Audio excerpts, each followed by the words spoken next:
That's why I stopped wearing this day tag thing they wanted us to wear all the time. Because you know, you bend over, you get the files in the door, and you go to shut it, you go hang yourself. So we all finally got very used to it. I used to just carry mine in my ear pocket, but whenever I went upstairs, I wind up Okay, you're just going to have to guide me for some of the list of everything that we have now. That's in there too. Ratification. Yeah, no, I've done that a couple times. And then when I tried to get back downstairs, I'd gone down to get to work in the morning, and I tried to get back upstairs, I realized I didn't have so then, you know. Okay, so each one of them I'm going to read. And then I'm sorry, what's 15? 13, November 27th, 14, That was December Easter. Oh, very nice in yours. That was good. I'm not cooking anymore. Where's the actions though? This is everything. Oh, okay, I'm sorry. Emotions, You okay. know, unless I have a bunch of people coming, and then we're can't around up having to wisdom teeth. There's a hole. Went to a friend. So here's me pouring rock out every stuff for surgery. It's like just shreds. I can't anyway. I went to campus. Yeah, I said, yeah, one more. I said, here, you're going very rocky. I said, no more. I said, we're going out. We have such a small family. Yeah. Well, just because everybody, you know, keeps everybody. And Cheryl's kids. We sit there looking, you know. Yes, I said, nah. I said, hey, listen, not too much people. Just go out. He said, really cost me as much money as I spent. Oh, absolutely. Today's to get ready, stay up to 10 minutes. Yeah. We did that like 2 years ago. We went out to the old Dillon for Thanksgiving. It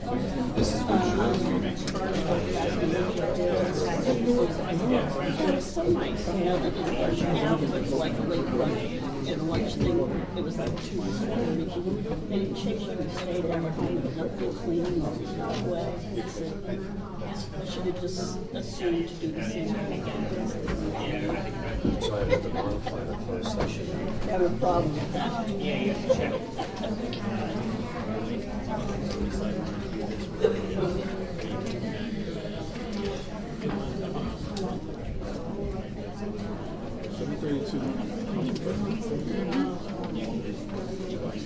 Yeah, because it's not cold anymore. Yeah, you are cold. Wow. Oh, Lord.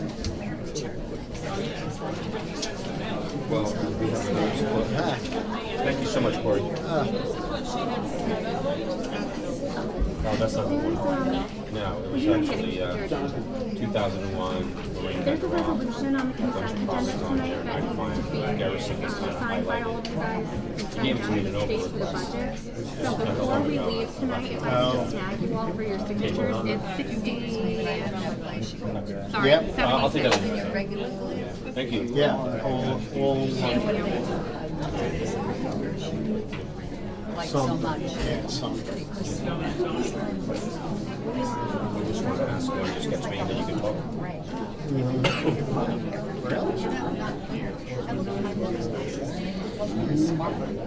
Okay, well, I'm going to go into do everything Where with did the you form. get? Go into the minutes. Oh, that's enough to say. For Enough said. proclamation. Yeah. And I'm going to do a Yeah. And you, Jeremy, do you have the Yeah, you just get the script. you know what, again, one second, I'm sorry. Do you happen to have a docket number for yourself? Makes sense. Yeah. That was so bad. Oh yeah, right. Yeah.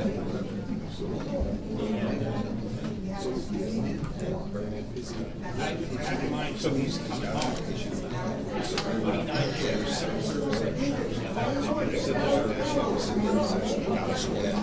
That's what they said.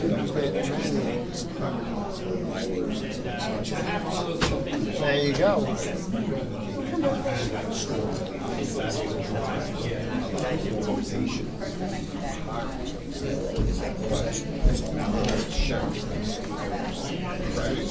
I know. Mr. Mayor, did you want the podium?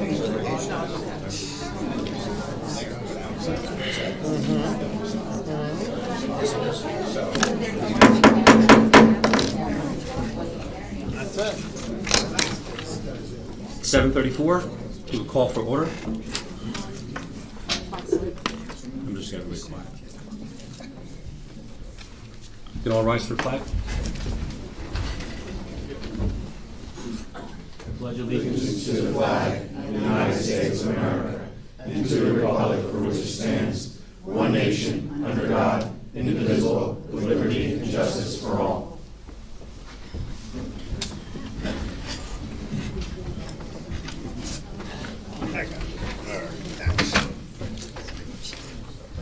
Everybody can please have a moment of silence to remember the services and sacrifices of the armed service members who protect our nations and the first responders who protect our neighborhoods.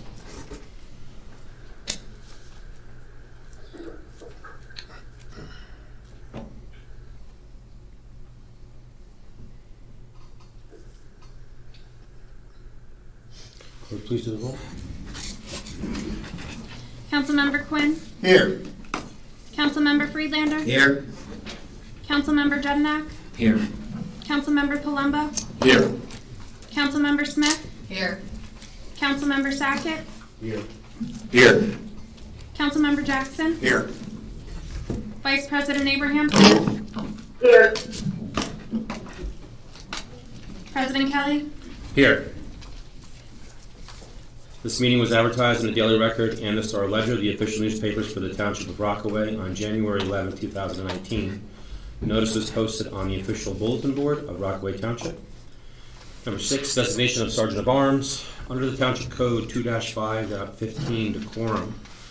While the council is in session, the members shall preserve order and decorum. The council president, at his or her discretion, shall direct the chief of police or such other person in the police department as he may designate to be the sergeant of arms at the council meeting. The sergeant of arms shall employ reasonable means to maintain the proper order and decorum consistent with accepted standards. And I do not see the police chief. Patrolman Hosma Hollis, you'll be the sergeant of arms? I will. Right, thank you for your service. Number 7, we have approval of minutes. We have the February 26, 2019 closed session. We have B, March 12, 2019 regular meeting. Do I have a motion? I'll make a motion. A second. Who seconded that? Mr. Jackson?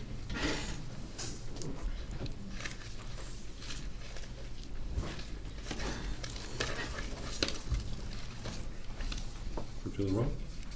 Councilmember Quinn, For the 26th, I'll vote no, and for the 12th, I'll vote yes. Councilmember Friedlander, I'll vote no on February 26th since I left the room, and yes on March 12th. Councilmember Jednak, Yes to both. Councilmember Palumbo, Yes to both. Councilmember Smith, Yes. Yes to both.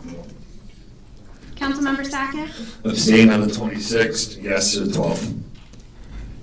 Councilmember Jackson, Abstain on the 26th, yes to the 12th. Vice President Abrahamson, Yes to A and B. President Kelly. Yes to A and B. On the approval of minutes for February 26th, the closed session, I got 2 noes, 4 yeses, and 2 abstentions. 5 yeses, I'm sorry, and 2 abstentions. That motion carries. And in B for March 12th, 2019 regular meeting, I have 9 yeses. That motion carries as well.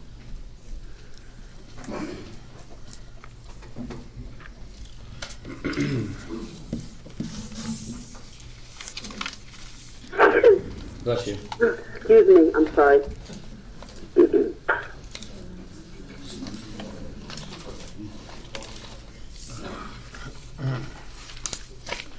At this time, I'm just going to just change around the order for a second here.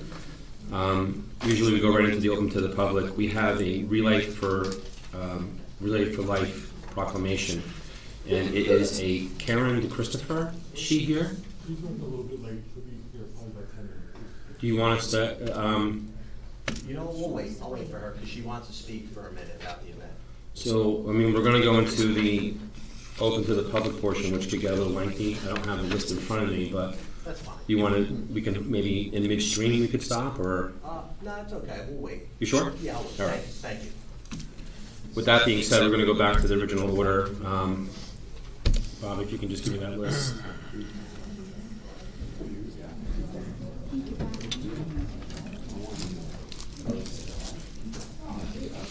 try to keep that here so I can copy down their names and addresses? Yeah.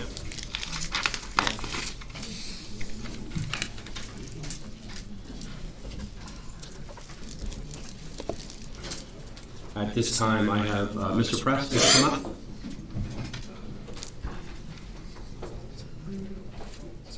Dave Press, 71 Oakland Avenue.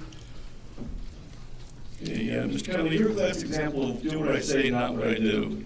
You don't want people behaving at meetings the way you used to behave when you were a member of the public. Before you got on the council, you spoke at council meetings, as was your right, and constantly berated the council, mayor, and township attorney. When your 5 minutes was up, you moved towards the back of the room and frequently yelled out your questions, comments, etc. In other words, you did exactly what you and some of your cohorts on the council didn't want and don't want members of the public to do. However, you find it necessary to use the sergeant at arms to remove someone who's at the microphone. What would you have done if such an attempt was made to remove you? You get elected, something that won't happen again, and lo and behold, along comes Mr. Schmidt with similar tactics to yours. Coincidence? I don't think so. As time goes on, more and more residents of Rockaway Township see him for what he is, a clone of you, a financial drain on all of us because of the additional legal costs resulting from the suits he has filed. Coincidence? I don't think so. Thank you, Mr. Press. Next, I have Mr. Eliardi, if you can come on up. Michael Lottie, 19 North Brookside Drive. You look very tan. Did you come back on vacation? Yes. I did miss the last meeting, or maybe a couple of meetings since I was away. I hope the public has refrained from coming up here and spending an hour, so we don't have to go back to the 3-minute rule, which I hope can be put into effect if it gets out of hand, like it was several meetings ago. I have a couple things. Signs on poles, mostly telephone poles, and the majority of them are, we'll buy your house for cash. They pop up overnight. They must stand on the roof of the cars or the trucks because they're up high where you can't easily remove them. But they're all over the place. And I know there's an ordinance that you're not allowed to put signs on telephone poles because I'm the only person that has received tickets for putting a sign on telephone poles. But nothing, something can be done about it because there is an ordinance, but we can just easily call the number that's on the sign and tell them to remove them. But, it looks horrible because it's all over the place. Another issue with signs is on the right-of-ways, getting off the highways, getting off of streets, for Lennar, for the other home builders in the area, signs all over the place. Big lots is grand reopening, furniture stores going out of business that really aren't going out of business. They're all over the place. It just looks like garbage all over the streets. It's just, something should be able to be done about it. Another place they put signs is near the senior center by Parks Lake. And they also do that breakfast on Saturday, whatever. It just needs to be a little lower because if you're in a low vehicle, it blocks your view from cars coming on that. You have to inch out past those signs to get a clear view, and by the time you do that, you could be into the intersection. On the agenda in section 13D, I see something for a prescription plan. I don't know if that's a misprint on the date. It says June 1st, 2018 to May of 2019. It looks like we're going into an agreement for something, but those dates, some of those dates have passed. I don't know if that's supposed to be June of 19 to May of 20. Yeah. And I read something a while back on the recycling programs that aren't really being cost effective anymore, because it's hard to get rid of the recycling product. I was just wondering where that stood at this time with the cost of curbside collection, if we're able to get rid of the recycling, because I heard a lot of it ends up in landfills because you just can't get rid of the product anymore. So I don't need an answer to that right now, which is something I was curious about, how the township, if we're getting, any money back from that program anymore. Thank you. I got a couple of things for you, just real quick before you sit down.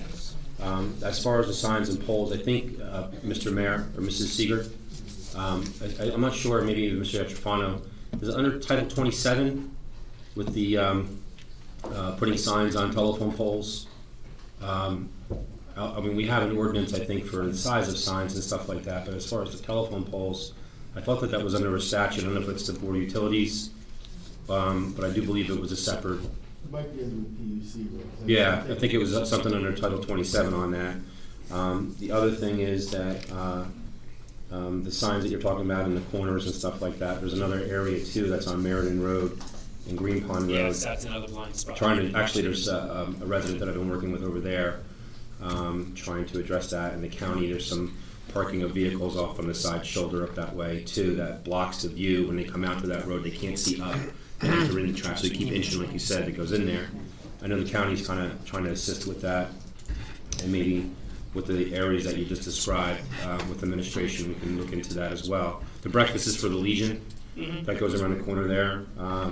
I mean, the signs, if they just moved it back Yeah. a little bit from, to the edge. I think at the time, you really don't think about that when they're placing them. Yeah, It's exactly. definitely not something that they're intentionally doing to block the vision of that. But we can look into that and maybe just reach out to them to address that. And then the other thing that you discussed was on D, under number 13. These are all items that were a part of November 27th, 2018, and then there was an order for us to correct the error that had taken place at that meeting. So there's resolutions that we need to address. These are just being ratified. So though there was a ending date on the contracts that you said, but going into the new ones, there might have been a little overlap. It was because the previous DA put them Can't on hear you. early. But regardless, there was a period of time that they had expired, but we caught that moving forward. So that's why you see them, the dates being different on that, but they're on the resolution, they're on the agenda now, not for initial action, for corrective action or remedy of that. So we're doing a ratification of a whole bunch of actions that took place on the 27th of November as well as December 11th of last year. So that's what that's on there for.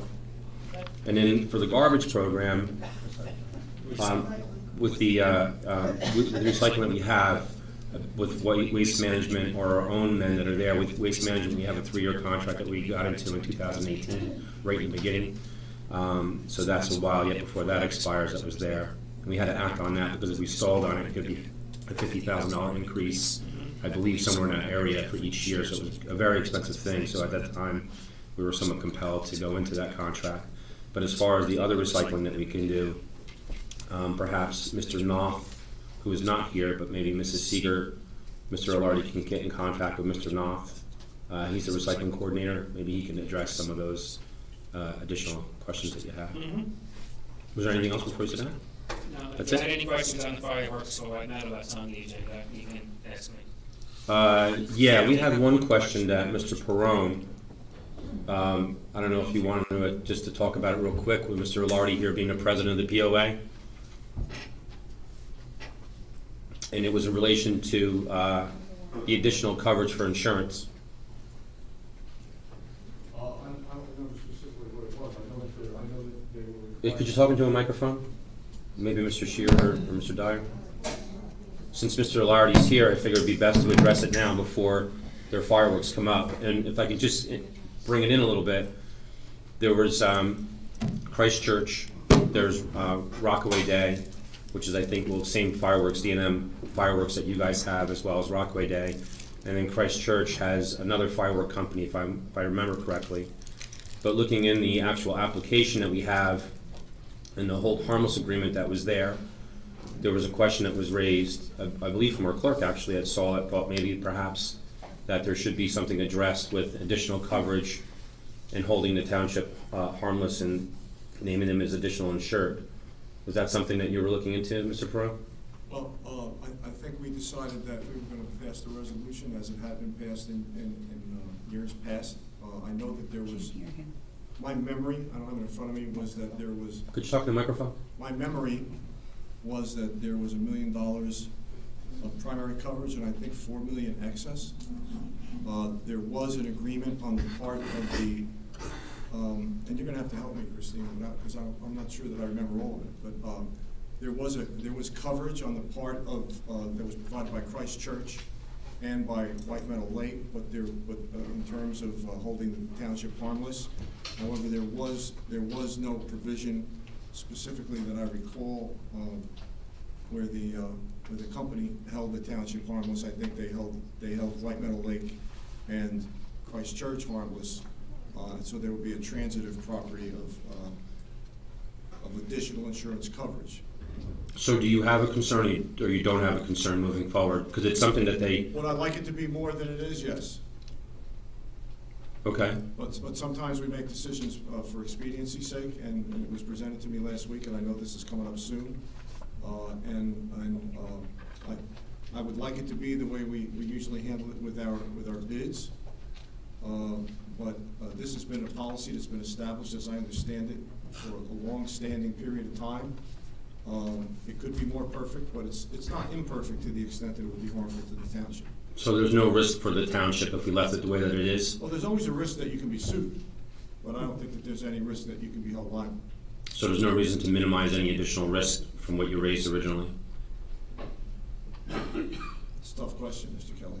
Okay, well, I'm only answering based on what You know, you, there's always a risk okay. when it comes to people. But it's a boilerplate application process that we have through the fire department and the administration with review of the town attorney that creates the resolution under the code for us to actually vote upon. They have to go through all the permitting processes, et cetera, yeah. Okay. And that'll be reviewed. There's significant protection. Is it indelible? You know, does it create a guard for all aspects of everything that could happen? I would say no, but that's a difficult process to achieve in the context of any lawsuit that can be brought. Okay, well, based on that, we're going to move forward on that resolution tonight. Thank you. You're welcome.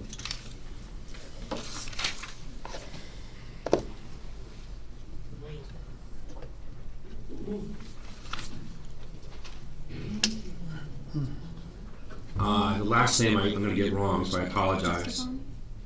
Michelle Cresserbaum? Did I say that right? Close.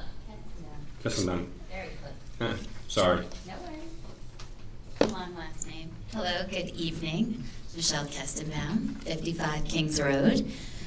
This would actually only be my second meeting because I had to get a sitter for tonight. I was going to bring my 5-year-old. He would be a good visual because I'm here about speeding. I live on Kings Road. Like I said the last time, you all have passed my house. Look, you all know me. You've seen me out there. So I've survived a winter. My son started kindergarten this year. And it was extremely shocking to see how no one slows down in the wintertime here. I will say Kings is really well plowed. I've never had an issue. We're very well plowed. That's because everybody knows we're cut through. The only thing is when we went back to school, it snows a lot here. I didn't realize how much it snows. That the corners, and my neighbor, my lovely neighbor, everybody does their sidewalks, but because you have to walk all the way around down to somebody else's driveway to get to my bus stop, I would have to go out, down, across somebody else's, to go to somebody else's driveway to get across to get to the bus stop. So we would walk on the street, and I would have him on the inside, and no one slows down. And it's really scary and frightening. And I already am so aware of the speed limit as it is that I feel like a crazy person.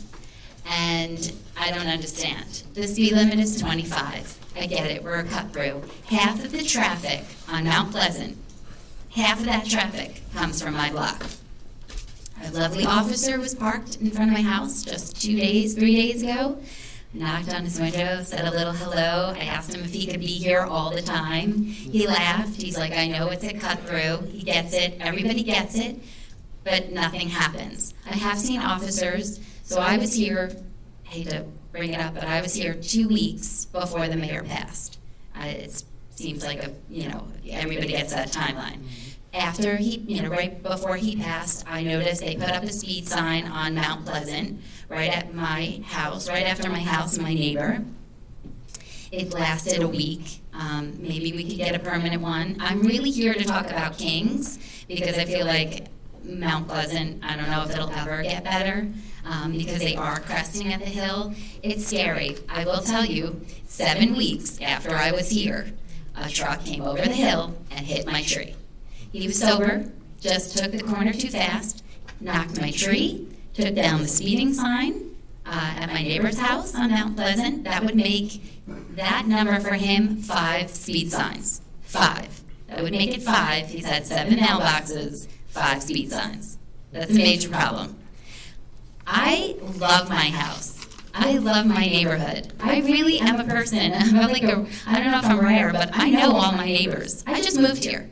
I know at least 12 houses on my block on Kings, because I've made an effort, and I have a party, and I invite all your neighbors. That's what you do.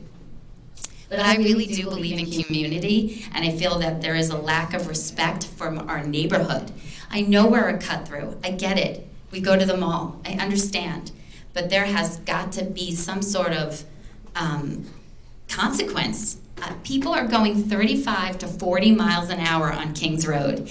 It's crazy. And the block, the neighborhood is turning over. So we bought our house from a couple that are in their 70s. Their kids are my age. It's happening down the block. Like, literally, it's crazy how many people have moved in with little children. And no one cares. And I hate to call them out, but I've seen moms with their school stickers on their back doing 40 miles an hour down my street.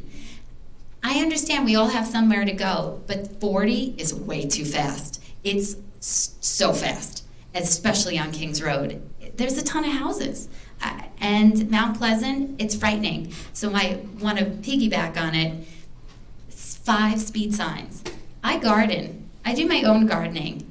The gentleman next to me, my neighbor Eddie, he's an older guy. He's got a bad back. That guy, his lawn is amazing. He is out there every single week, and he wears headphones. He can't hear. He doesn't know if a car is going to come. And that guy was sober. He just took the corner too fast, and he hit our tree. I don't even let my son come near the edges of our property, because you never know. I have a giant boulder on the corner, and I'm wondering if they put it there for a reason. Now, last time I was here, I said there were car fragments in my lawn. It happens all the time. I hear beeping all the time. I know you can't put speed bumps. I know it doesn't make sense to even put a stop sign. But we need the fear or the thought that there are police officers always on that block. No one speeds on Fleetwood. That's because you never know where that cop is hiding. I need that fear. I need police officers to at least be there, and I know we're limited. I get it. But I'm telling you, I almost got hit. The kid didn't see me. It's a young guy.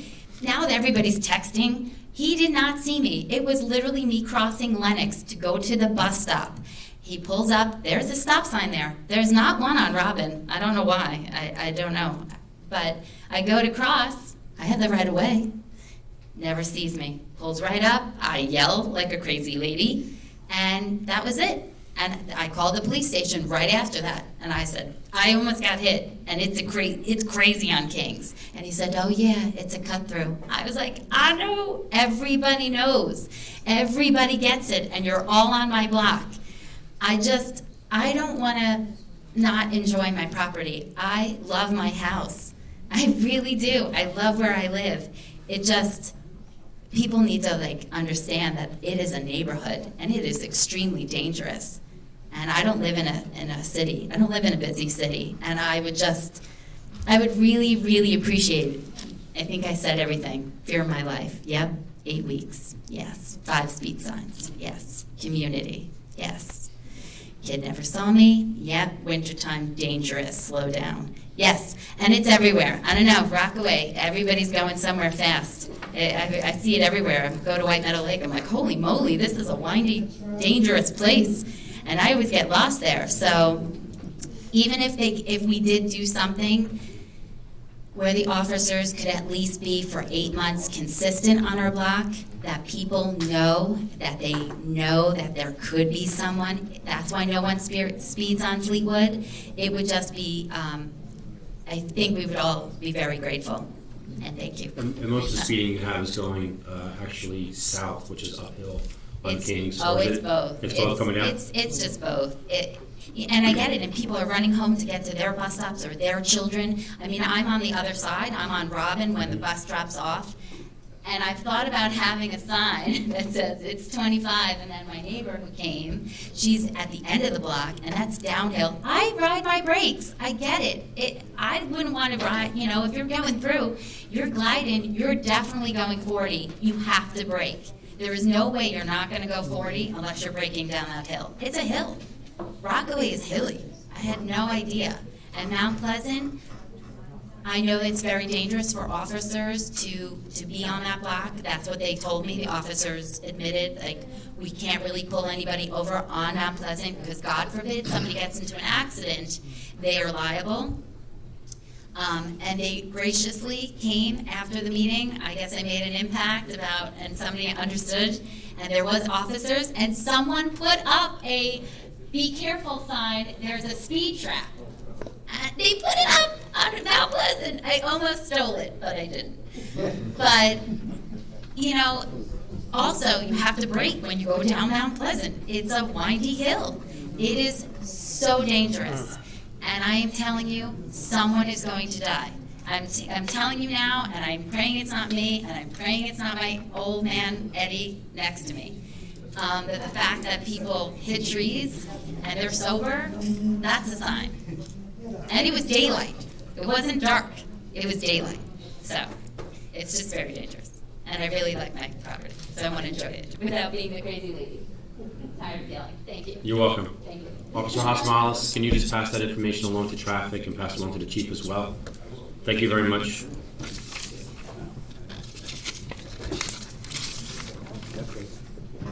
Next I have S. McGrody.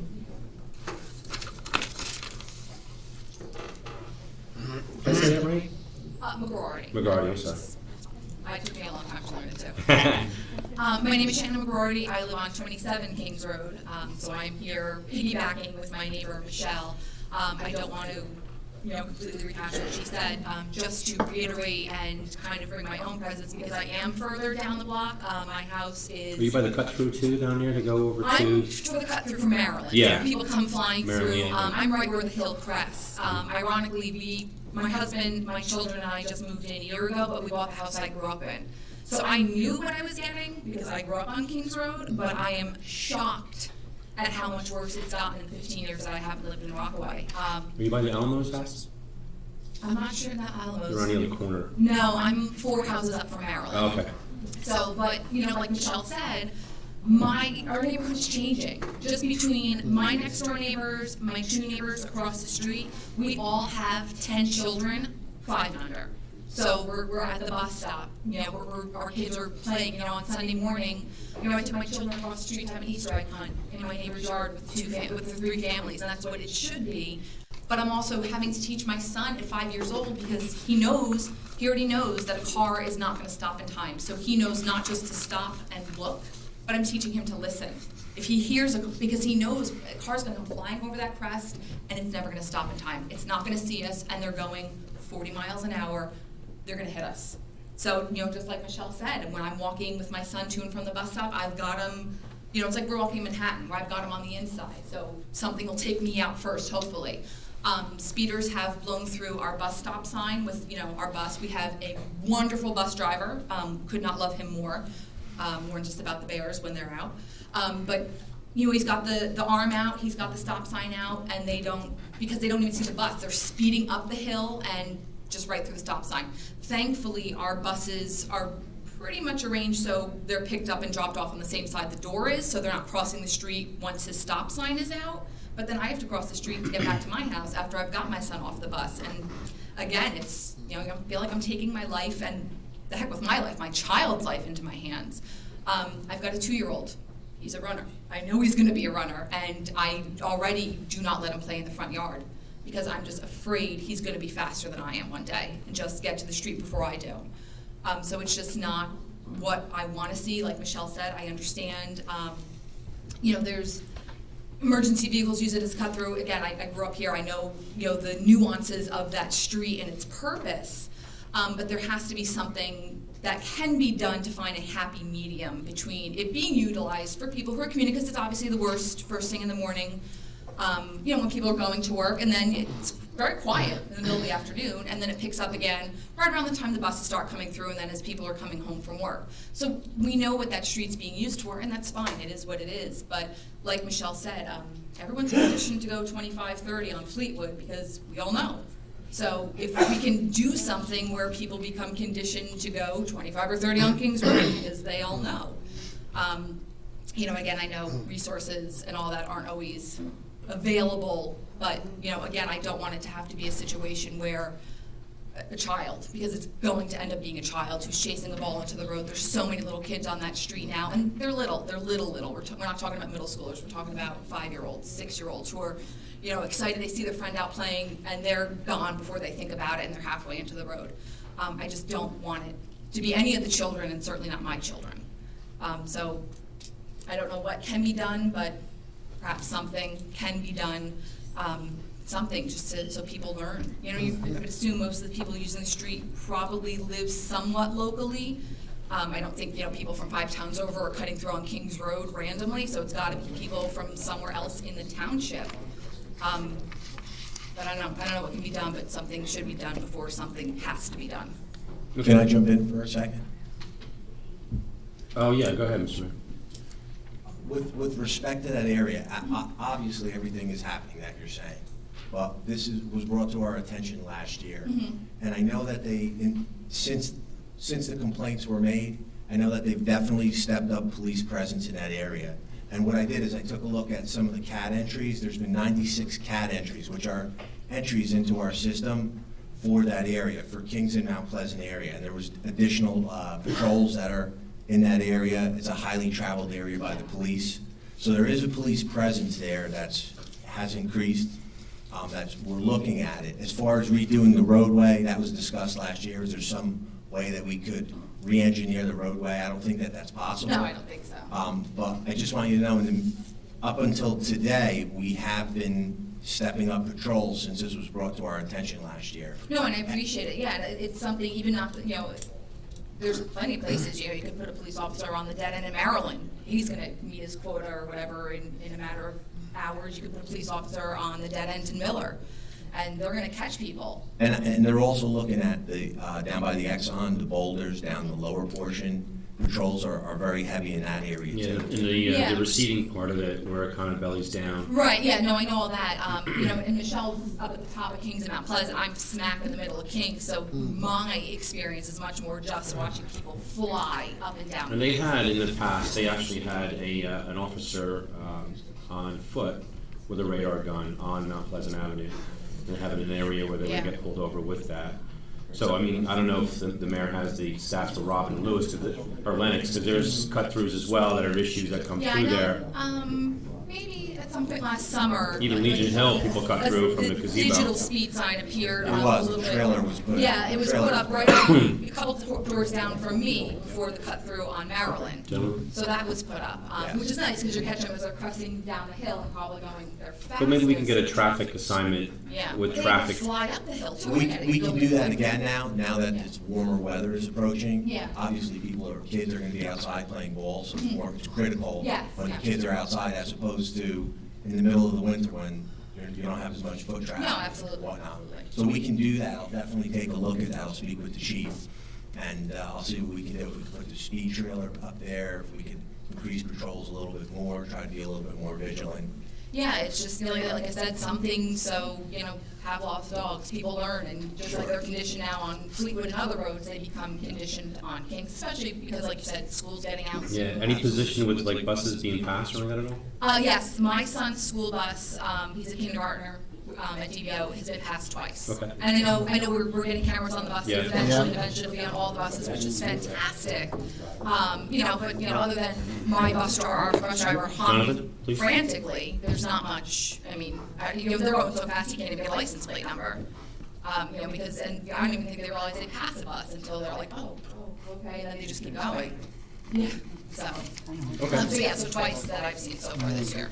Okay. Council President, to the point about conditioning, I can remember from my driver's ed course at Morris Knowles, it was burned into your mind, if you speed on Fleetwood, you will get a ticket. We have to do the same thing for Mount Pleasant, and people are cutting through because they know they're gonna get a ticket on Fleetwood, Yeah. right? But if they go the other way, they're less likely to have that, so we have to do whatever's necessary to bring that same level of attention to Mount Pleasant and Kings. Great. Thank you very much. I appreciate it. You're welcome. Next we have Mrs. Deggy. Any report with us with Mr. Gable? I haven't heard back from Okay. him. Pat Degnan, 88 Valley View Drive. Just to touch on what the two ladies just said, we have a big problem throughout the township with speeders. White Meadow Lake is just as bad. And with all the curves and everything, I think we really need to do an education program for township residents. And most of the time, they're residents of the street. I'm on Valley View, so I'm on the lower end of the hill. When they come down, they hit the sewer plate because they're coming down my hill so quickly. So, I mean, we do need to do some kind of an educational program to slow people down. I know everybody's in a hurry to get here and get there, so leave 5 minutes earlier. So, I know the bus driver on Valley View Drive parks sideways when he's waiting for the kids. Oh, yeah. So that he's blocking both sides. So, on an angle, yeah. Yeah. The other thing I have to discuss tonight is, we received a letter from First Energy Home regarding a program that we're gonna have to opt into whether we want to or not because of the equipment. It's called the Weatherhead, and to replace the meters in case they go bad. I was wondering if the township had heard about this program, and is there any reason why we as residents have to pay for equipment that's on the outside of our homes, not on the inside of our homes? Yeah, we got one. We received one of those. It's about like replacing the gas meter or something like that on the outside. If something, not the meter, but if something happens from the house to the road, it's your responsibility. Yeah, it shows on the back of this. And now we're gonna have to pay almost $72 a year to protect ourselves from something that may or may not happen. That's insurance. Yeah, if you choose to do it, it does, yeah. Okay. Council President, can a copy of that letter be provided to the council? If you do you have a copy of that? I don't have a copy You can of it, send but it. I can drop it off tomorrow. Yeah, or we can have somebody do a copy for you. The other thing I noticed, last 2 weeks ago, we had a considerably shorter council meeting than we've had in a long time. I'm trying. But tonight I noticed there are 3 closed caucuses on the agenda. So I'm just hoping that those closed caucuses. No, I'll answer it. I'll answer it for Mrs. Degnan. What we have, I was addressing Mr. Lardy before, under section 13 and 14. We went into closed session in November 27th. We also went into closed session December 11th. Because that was an action that the council voted on, and because of the court order that we have, we're ratifying all actions that took place individually on those meeting dates in 2018. So what you see is that we're not going into closed session. However, we have closed session this evening. Hold on one second. Item 17. Yeah. Item 17 on the agenda. Yeah, I'm just trying to. So that's an actual closed caucus. R19-86, What yeah. was done. But when you see that resolution starts off with R18. It was an 18-year resolution, Okay. and we're only just ratifying it, just to correct the action. And the other thing I have is, I know the winter is over now, hopefully, and many of the signs that say no parking on this side of the road, you can't even read them. So maybe when they get a chance, they could check them and replace the ones that you can't read. And you know, just to caption on that with the weather, and you were talking about JCP now, I think JCP now's proactive and preventive plan they did. They really stepped it up. Mr. Sacken and myself attended down in Marshtown, at their Marshtown facility that was there, but they've been implementing cutting back trees and being They very did a proactive lot that of they tree did. trimming, yes. And you know, we did have some crazy storms, some heavy winds, even outside of the winter, just with some of the rain and some crazy winds that we had. There were small amount of reported outages on there, and you know, some people may beg to differ. You know, if you lose power 3 or 4 times a year versus having it 361 days a year, we only complain about the 4 days rather than compliment the other 361 days. So All I remember is the 2 weeks I was without power. yeah, it's tough, you know, and I know in 2012 in October area of Sandy, we had some really crazy issues where it was, you know, 2-3 weeks. But in any event, they did a phenomenal job this year in cutting back and taking care of some things and making it much easier for all of us to live with having power during those storms. Do you know if there's any chance that they'll start putting lines underground? It's $1 million a mile to do that. So the expense of that, you probably have a better chance seeing sewers up in Telemark and Marcel. Yeah. Because I know 2 developments behind Valley View Drive. New developments will do it because The it's, new- yeah, They're always on when I'm off. yeah. Thank you. Next we got Mrs. Coleman. Come on, Mrs. Coleman. How are you doing on your census? I'm doing good. Okay. So I'm Emily Coleman at 18 Lakeshore Drive, and I just wanted to reiterate, if anybody hasn't been here when I made the announcement that the 2020 census is hiring temporary part-time and full-time employees. So if anybody wants a card, I have the information here. Just to remind you what the website is 2020census.gov/jobs. And also, thank you so much to Dave and Sue. I was able to secure space for training today at the senior center. So thank you so much. Really very helpful. Thank you.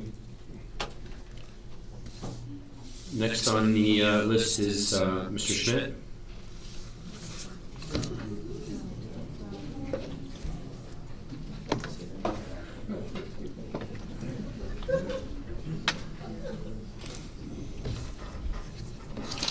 Good evening, John Schmidt, Gloucester Street, New Jersey. On your agenda tonight, will you have the resolutions which you're voting upon again? Will they be made public at the conclusion of this meeting? So I would assume that they would need to be dated with today's date at the bottom of it. Say that again. So you're, I hate this microphone. The resolutions, the whole list of everything you're re-voting on tonight. Yes, yeah, on the ratification. I saw the list. Okay. And they have resolution 18 numbers. When will those resolutions be made available to the public? As in, like, you have resolutions with 19 numbers, but I didn't see resolutions with 18 numbers. And even if those resolutions were passed in 2018, and you're ratifying them, you're passing them again at today's meeting, today's date would be on them. And of course, they would need to be signed by the appropriate individuals. Well, I think in your ratification, just so I'm sure, we're not changing the numbers of each item that was acted upon. So in other words, like an example, R18-189, that would still be R18-189 that we're ratifying to rectify the issue from the order. Right, but they have to be attested by the presiding officer and the clerk. Well, I think the actual stamping of that or the signing of that. Mr. Yachafano.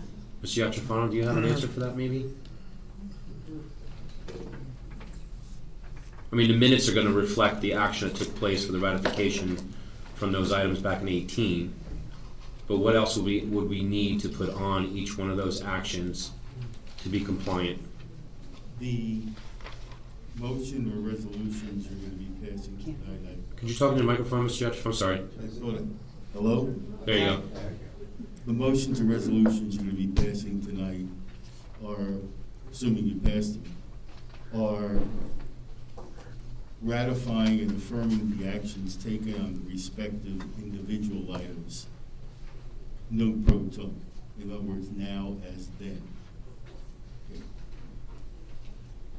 I don't believe you need to regenerate copies of each resolution dated for today. It's just, you're doing, in fact, as we indicated to you earlier in one of the memos we provided, you could have just as well done, and I'm not quibbling, you could have just as well done it by an en banc resolution or motion, passing, repassing, if you will. We're ratifying and affirming everything.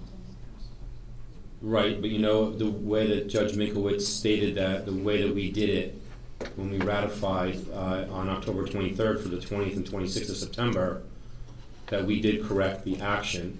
And since we did it this way, it was a safeguard to continuing doing it this way because the judge didn't contest it. Who gave you that advice? Well, I was there in the court matter. I see. Yeah. So I'm only basing it on what the judge said. That's correct. Yeah. And we'll ratify in the same fashion. Yeah, thank you, Mr. Perone. So that's your partner. No, I know, your partner said the same thing that I had witnessed from the judge. Okay. Thank you. Council President. That really I'm sorry, Councilman Jenner? answered my question. So that I just heard one township attorney say one thing, the other township attorney say another thing. That's your characterization, Mr. Schmidt. Actually, no.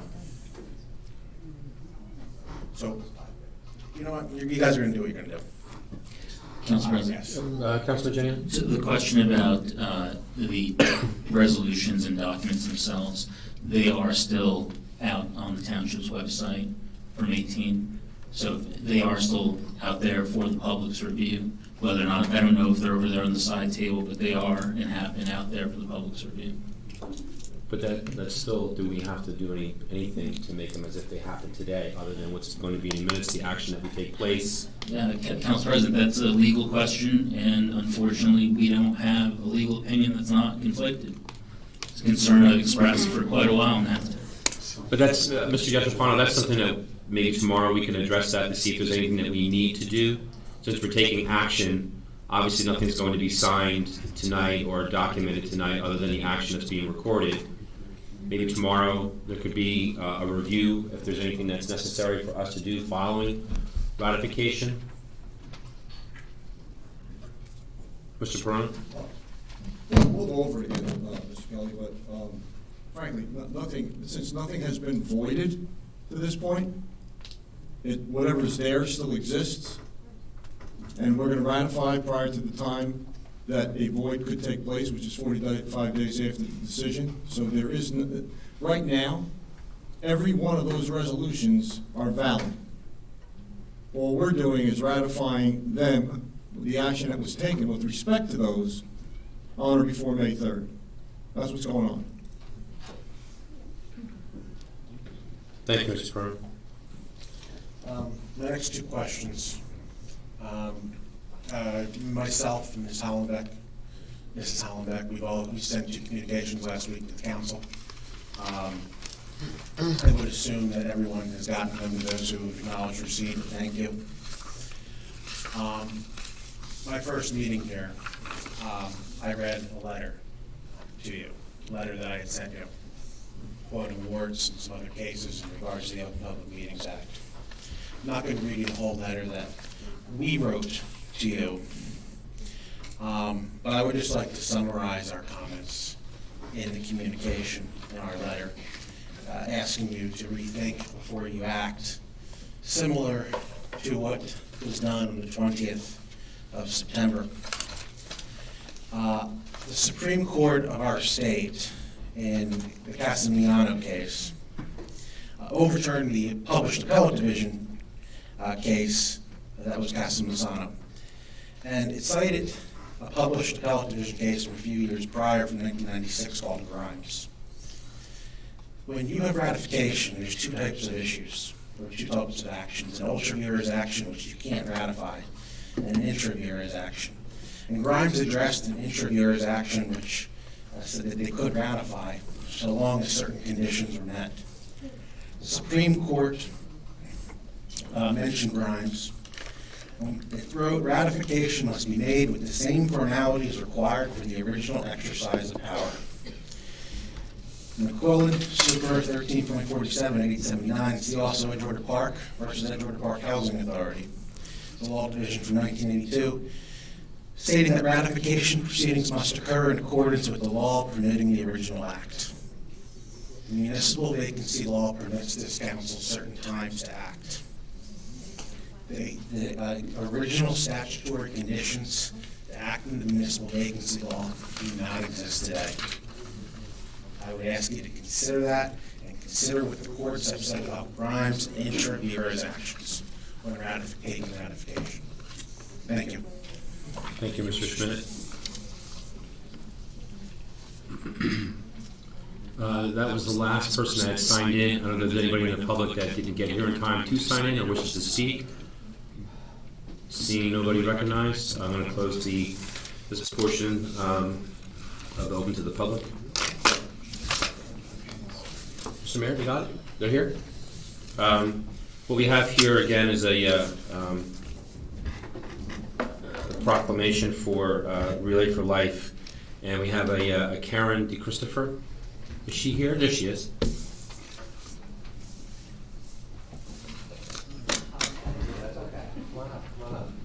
Mrs. Seeger, can you get some photos for us? I'm already on it.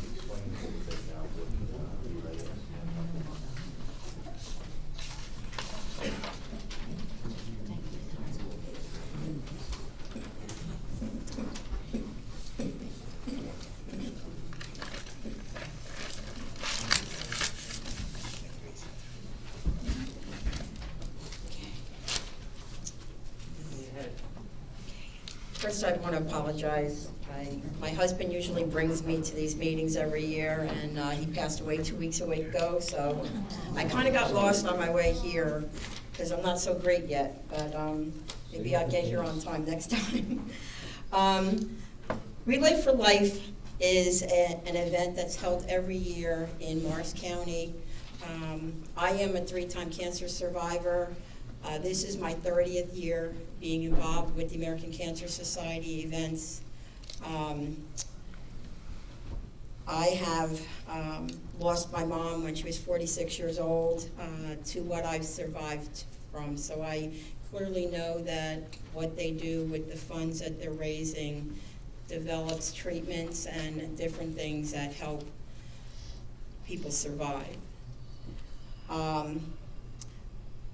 This event honors those who have been touched by cancer, those here with us today, and those who are only in our memories. It also pays special tribute to caregivers and gives us all an opportunity to fight back against a disease that takes so much from so many. Maybe you have already been touched by cancer, either personally or maybe someone you know has faced cancer, a spouse, a parent, sibling, family member, or friend who has been affected. The fact remains that no matter how you have been touched by cancer, the desire there is to fight back against the disease, and a Relay for Life event provides that opportunity. Today I want to give you the opportunity to join us at our event to be honored and recognized for your journey as a cancer survivor, caregiver, or to remember a loved one lost to cancer, and to give you a chance to extend this opportunity to someone you know. You will have the opportunity to enjoy delicious food, play some great games, and just really participate in a great event with others in the community. The camaraderie is so amazing, especially for our very special guests, our cancer survivors and caregivers. This year's event is being dedicated to 3 young children who are cancer survivors and is in remission. And maybe some of you know them. We have baby Emma, she's 3. Sean, I believe he's 12. And Hannah, who is a high school 16-year-old. This year they are going to be leading the survivor lap along with the Parsippany Hills High School football team and the kids' parents. Part of the proceeds for this event is actually going to be being donated to the pediatric cancer research. Lastly, our luminary ceremony, which is held at dusk to honor and remember those we have lost to this disease, is a moving and very touching experience that you will not want to miss. I hope you will join us on May 18th to celebrate, remember, and fight back at the Parsippany Hills High School in Parsippany at 3:30 p.m. Thank you.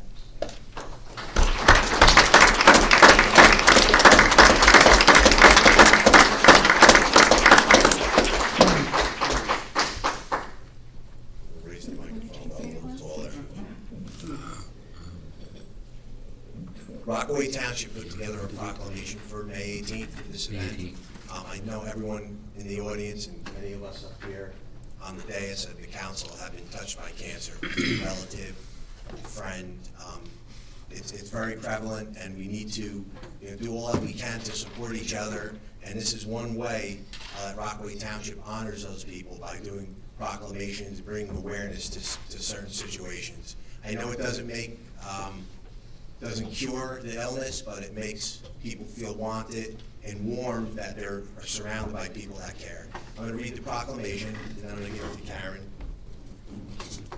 Township of Rockaway Proclamation. Whereas Relay for Life is a signature activity of the American Cancer Society and celebrates survivors and caregivers, remembers loved ones lost to this disease, and empowers individuals and communities to fight back against cancer.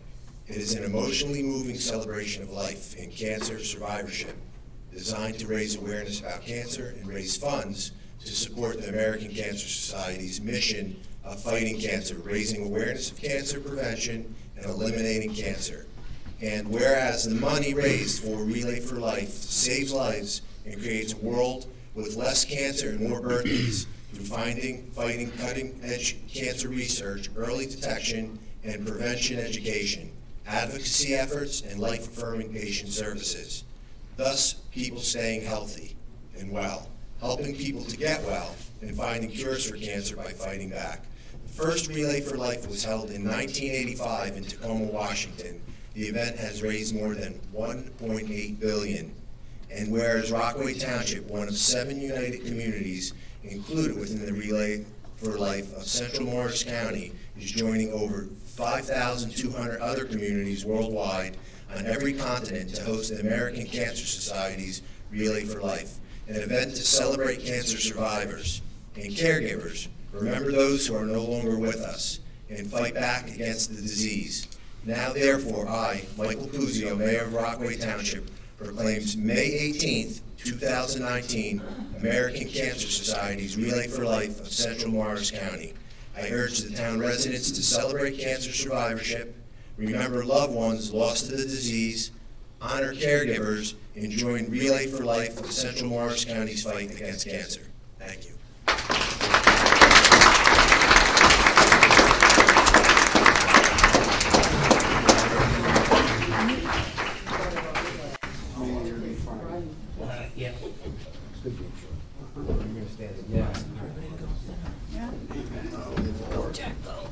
Chair, right? I got your chair, don't worry about it. Thank you. All right. Oy. Trying to run it. Go.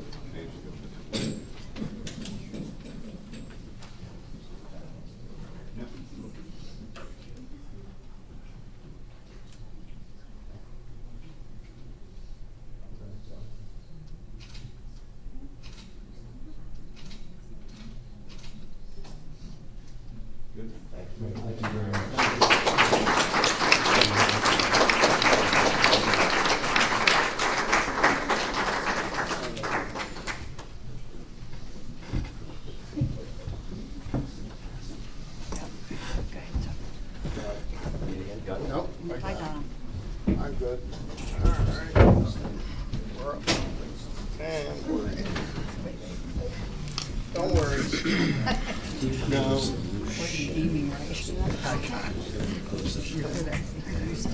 Yes.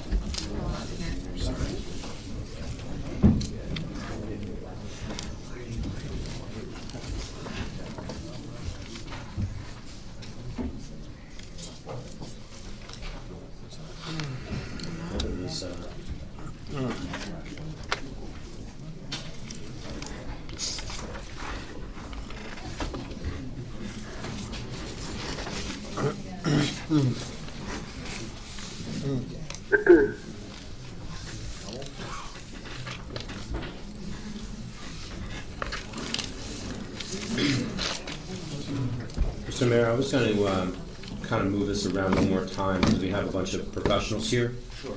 I thought maybe, we're going to go into a lengthy ratification process. I'm going to do it and try to expedite it as fast as I can, minimizing, we're just going through it and minimum discussion that we should be on all those things since we discussed earlier in 2018. But with that being said, we do have closed session. And since we have multiple professionals here that are away from their families, they're not getting paid, if there's a way we can go into it and kind of move out, and then we can finish the rest of the business in a hopefully an expedited fashion. You're okay with that? Sure. Members of the public are all right with that?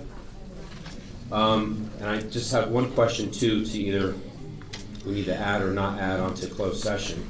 Back on the 18th of April, I sent you a correspondence, and I was looking to see if there was a possibility of you assisting the council to give us conflicts counsel, special counsel, because some of the concerns that have been raised. Unfortunately, I can't divulge all those concerns, but That's still being looked into. so as of tonight, we still don't have anything? We don't have conflict counsel, it's still being looked into by legal. Okay. With that being said, Council President, who specifically is looking into this? It's being looked at by legal. And who is that? Township attorney and Mr. Brewer. Okay. Is that all you need to know? It sounds like Mr. Puzio is referring to Mr. Yachafano and Mr. Perone, is that correct? They are our township attorneys, that would be correct. Thank you. With that being said, I'm going to make a motion to amend Resolution 1986. So I'm going to make a motion for the amendment of that, and then Council President, you could just amend it. We haven't moved it as is, so if you just wanted to amend it, and just move the amended version. what would you prefer? I don't care how you do it. I just want to do it right, so if I was to make a... I would amend it and then Amend pass a closed session resolution, amend it first. Amend it, get a vote, and then go into that. I'm just going to just be careful on that. So I'm going to go into, make the amendment, have a vote on the amendment, and then have a vote on the amended resolution. Is there going to be a closed session discussion regarding the contract that's on the agenda? The health services contract movement? No, we only have, the Bowlbyville.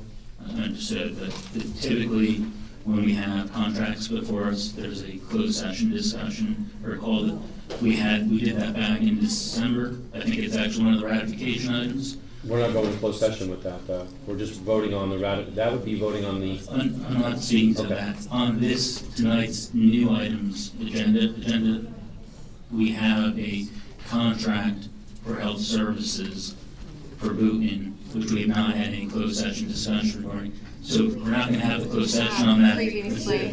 We did already. No, not. You guys had already done a straw poll vote for them to move forward with amending that contract. Councilman, that was on January 22nd of this year. Yes, thank you. And we have not had a conversation since we received the documentation as to how it matches to the previous conversation we've had. So my question is, are we going to continue? Is it a simple question? Okay. Are we having closed session for the health services contract? If not, are we still going to have the health services resolution that's on the agenda for tonight continue to be on the agenda? I'm not moving the resolution for that, Mr. Cabot. We didn't go into any discussion for the need of doing any removing or whatnot. I thought the January meeting that we had and the straw poll vote that we took place led us to where we're at right now with that resolution. Am I accurate with that? That's completely correct, Council President. January 22nd, I was given direction by the governing body, and this is the result of that. So moving forward on this, Councilman Jeniak, is that we have a resolution, R-1986, that deals strictly with Bowlbyville. We don't have any other closed session that's there. And I'm simply, since we're going into closed session, I can amend the closed session to add something additional, which would be the litigation. Thank you. Is that clear? Okay. So just bear with me for one moment.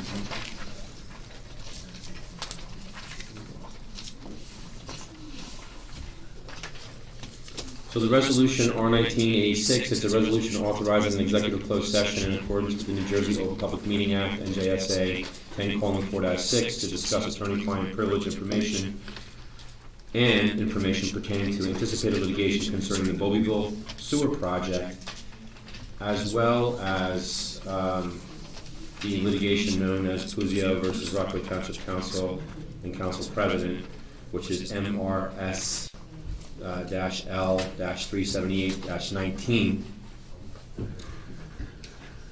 It says, whereas the New Jersey Open Public Meeting Act generally requires the meetings open to the public, and whereas the Open to Public Meetings Act further provides that a public body may exclude the public from a portion of the meeting at which the public body discusses items enumerated in the Open Public Meeting Act at NJSA 10:12B, which items are recognized as requiring confidentiality.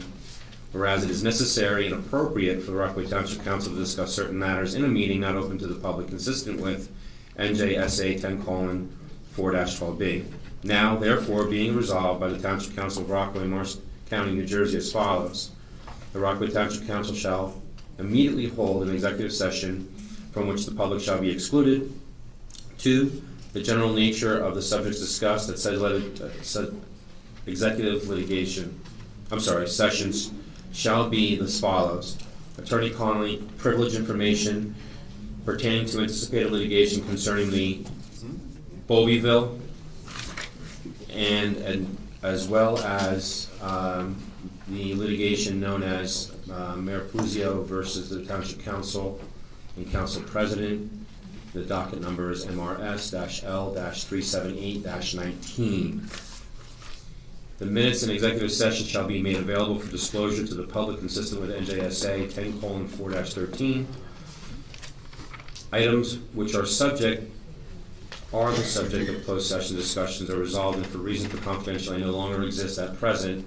It is anticipated to be approximately 60 days for the Bowlbyville matter, and I believe we will have approximately 90 days in the Puzio versus Rockaway Township Council and Council President docket MRS-L-378-19. In the event that reasons confidentially exist beyond the 60 days for the Bowlbyville and 90 days for the Puzio litigation, the public will be advised appropriately. 4, it is, Mrs. Seeger, please. 4, it is anticipated that the council will be in closed session on the matter for 45 minutes for the Bowlbyville, and I'm assuming maybe 30 minutes for the Puzio versus the Township Council and Council President matter identified as MRS-L-378-19. The council will recess the closed session, and the public will be advised of the estimated time requiring a complete closed session, or whether the closed session will be continued at a subsequent council meeting. Following the closed session, council may take action on matters which is the subject of the closed session. It is hereby certified that this true copy of this resolution adopted by the Township Council of the Township of Rockaway on April 23rd, 2019. So you've heard the amendments to the resolution. Do I have a second on that motion I'm making? I'll second it. Is there any discussion on that, gentlemen? Council President? Sure. Since this is going to take 75 minutes we have allotted, I'm just wondering, there's a lot of business to do, and making the public wait around for 75 minutes is a long time. I don't know if Mayor Puzio, we can ask Mayor Puzio if we could try to go through other stuff first before this, or you want to get your staff out of here? Well, I just want to say one thing for the record, and I said this a while back. and I'm going to stand firm on this. I'm not going to be engaging in anything that I wasn't notified of. A while back, I told the council with closed session items that if I wasn't notified and I didn't have a chance to prepare for them, that I was not going to be surprised, as I am tonight, that something additional was going to be put on. If I would have known that that the council as a whole wanted to discuss legal issues pertaining to a lawsuit, I would have had an attorney here and I would have prepared appropriately. And I'm not prepared to go into that closed session. And now we're adding an additional time frame on it, 45 minutes for Bowlbyville, 35 minutes for an additional closed session item that I just found out about 5 minutes ago that was added. I think it's appropriate that we do not make the public wait 75 minutes. A half hour, 40 minutes is a little different. 75 minutes is quite a long time. I would rather go through the agenda and have the closed session at the end. Council President. Are you expecting the participation of Mayor Puzio in the item that was added to the No, session? obviously there's not. But Mr. Puzio, just so I can read in the record, on the 18th of April, it just said, "Dear Mayor Puzio, yesterday evening the acting municipal clerk provided me with the resolution R-19-85, including all backup material with regard to the selected legal counsel Andrew Brewer, to present you in the matter known as Puzio versus Rockaway Township Council and the Council President docket number MRSL 378-19. After reviewing R-19-85 as well as the attached documents, several concerns and issues are raised to the written decision by Honorable Judge Stuart Minkowitz on April 12th, 2019. At this time, I kindly ask you to appoint conflicts counsel to provide the governing body with legal advice concerning the resolution R-1985. Due to the importance of this resolution and the short time frame prior to the next regular meeting on April 23rd and the holiday in between, it would be necessary to expedite this appointment. Please consider George Johnson Esquire, Matthew Petrarca, Edward Buzak, who all have vast amount of experience in municipal law. In the event you cannot select the conflicts counsel in a timely manner to assist this governing body, prior to our next meeting, please be advised I will request the acting clerk to properly notice a special meeting within the 30 days of Honorable Judge Minkowitz's April 12, 2019 decision. May 12, 2019 is the deadline. Please remember the acting municipal clerk needs 5 days in advance to notice a special meeting. However, I would prefer to put your resolution on April 23rd, 2019 regular meeting if possible. Thank you in advance for your anticipated cooperation. Basically, what you responded to me before is the same thing that you responded later that morning on the 18th of April. So since we have a small time frame and the next regular meeting that we have, and we also have a consent agenda that's coming up, potentially a motion made from the floor, I think it would be prudent for us to move forward. I mean, the closed session for the council that are defendants of the matter that you brought against the council and myself, and the potential action that may take place during the ratification or part of the agenda, I think we need to have a small discussion with legal counsel, since you have an appointed conflicts counsel. The hope was that you would appoint somebody that would be neutral and nonpartisan, to where our defendants counsel, as well as Mr. Brewer, who was not even appointed legally, to where we're trying to correct that issue too, that was created by the administration. We're just trying to do everything that we can to accommodate what your needs are as well as our needs. And I think 15 minutes or 30 minutes of going into closed session isn't so disruptive, and maybe the 45 minutes that are there, because it's a dire situation that we're in and we have a really small time frame to address that. So I wasn't asking you to get prepared to go into closed session because you can't, because it's for the defendants. So since I'm also looking at this globally. We have multiple issues here. We have five defendants. Mm-hmm. No, we have 9. Can I finish? Sure. We have 5 defendants, and we have 4 who have taken an opposing stance, and I don't know if they were prepared tonight either to discuss it. And I can address that as a concern, because you had appointed your attorney without the consent of council, and April 12th was the decision that it was ultra vires. It was an unlawful act that took place for that appointment of Mr. Brewer. And you'll get a chance. We also have 4 individuals that during closed session with the legal counsel selected had chose to go on their own. And they had sought out and received legal counsel that I believe was, the contract was signed by you as well. They never received consent, which is in violation of what the judge's order would be. So we have a couple of concerns that are going on, but we have current litigation going on. The 5 individuals, which we have a signed contract and there's consent from the majority, we're moving forward. So I don't know if even the 4 that have representation, I don't know how they have representation or who's representing them, but since you didn't provide us with conflict counsel to answer some of these questions, we need to go into closed session to address that and then come out, there being a potential motion from the floor, anything that would be added on the agenda from a member of this dais, and it's something that's pretty simple to do. So I think there is some importance to that. Nobody's trying to disenfranchise the public at all, no matter what.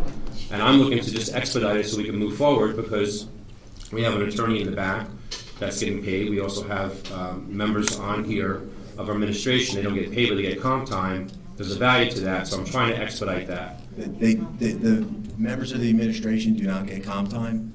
I understand your point about having your representation here.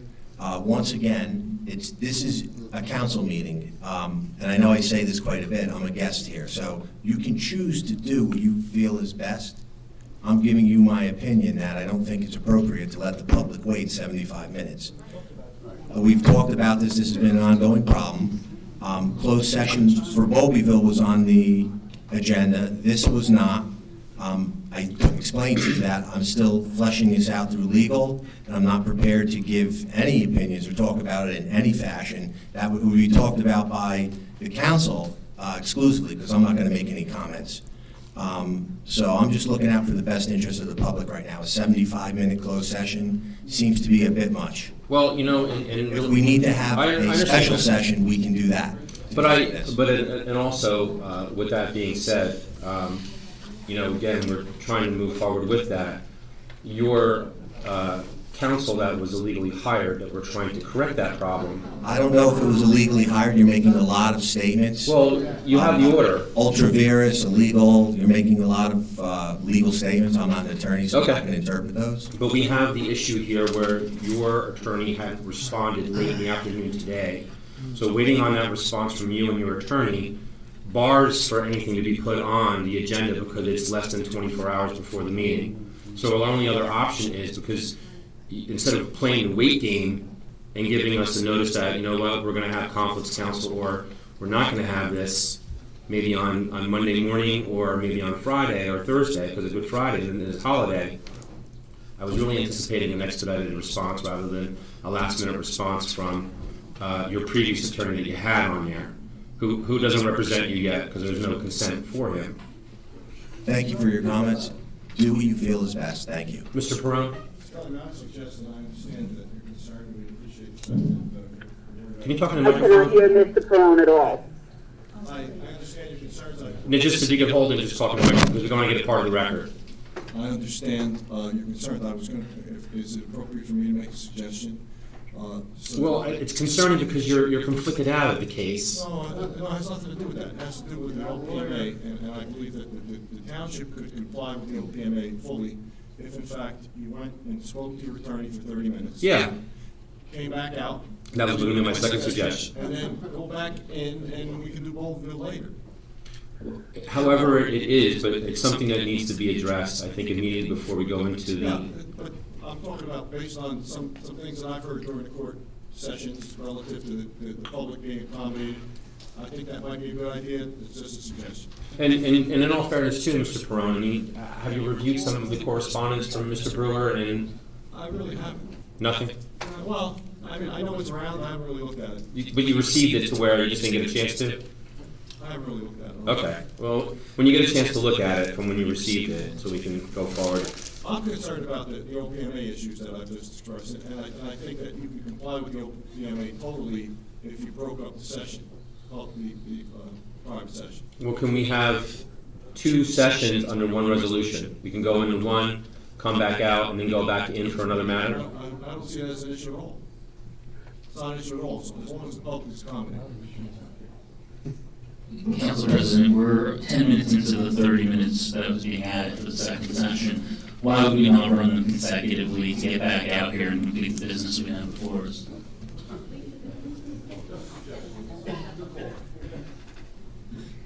Council President, why don't you just do the one with your attorney first? Like you said, I think it's a good idea, bang that out real quick. And let's go back, and we'll do the other one later. Yeah, the other problem that we have too is we have a member of the governing body on the phone. Okay. So,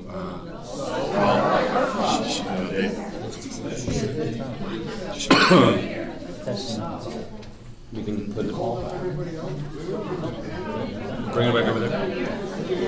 I have attended closed sessions in the past. Okay, I'm again trying to eliminate inconvenience and stuff like that, trying to figure out what we can. No problem. Okay. So with that being said, You have a motion in a second. yeah, We're only voting to amend the resolution, right? we're voting to amend it. And then we'll do a roll call to go into it. So can I do the roll call to amend? Councilmember Quinn? Yes. Councilmember Friedlander? Yes. Councilmember Jednak? Yes. Councilmember Palumbo? Yes. Councilmember Smith? Yes. Councilmember Sackett? This is to split it up?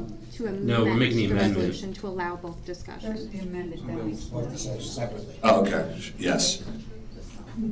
Councilmember Jackson? Yes. Vice President Abrahamson? Yes.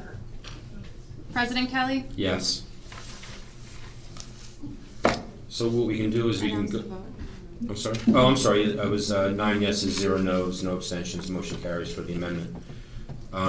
So I'm gonna make have a motion made second to go into closed session, and then we'll come out of that after the one component of that closed session.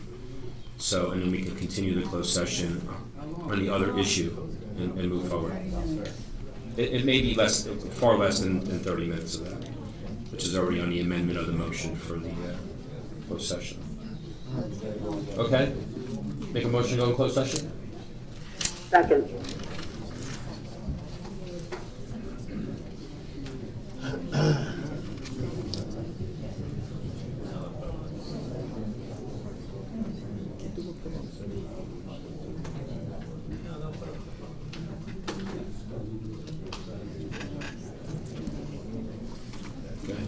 Councilmember Quinn?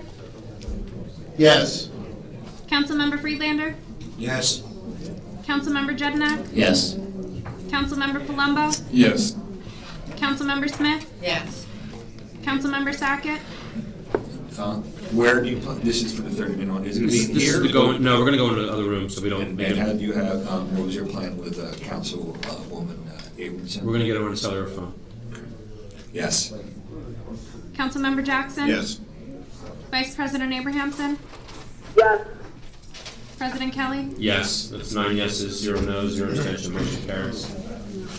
So we will go into closed session. It is 8:57, and hopefully we'll be back out in less than 30 minutes. Okay, Patty, I'm gonna hang up and we'll call you. No problem.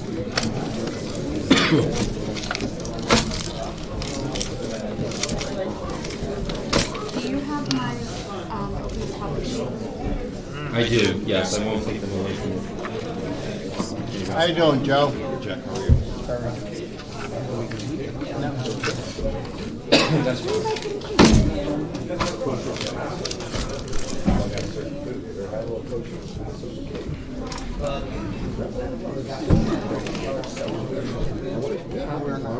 That's all her stuff? Good. Well, Jack's gonna guard it.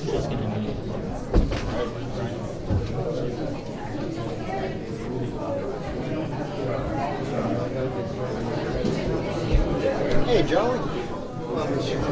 How are you been? How you doing? How was Easter? Good?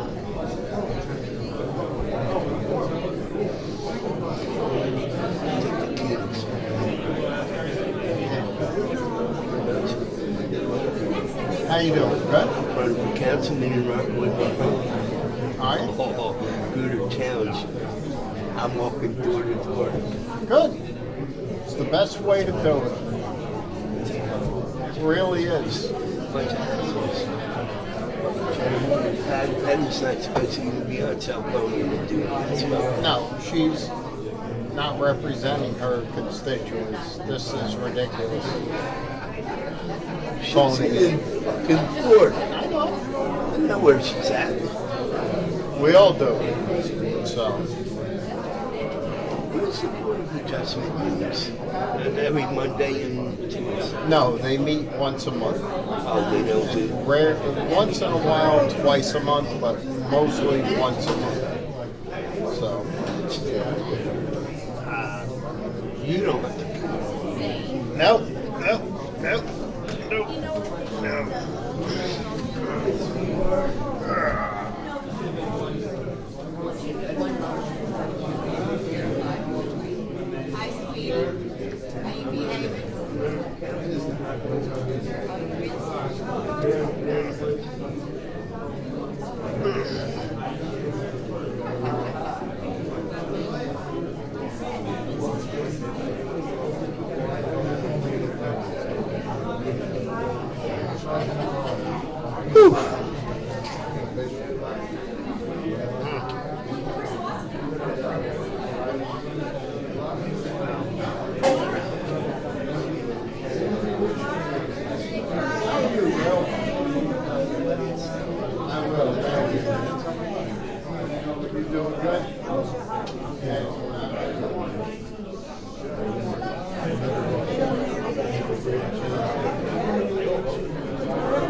Very good, brother. I'll tell you what. That's all we can.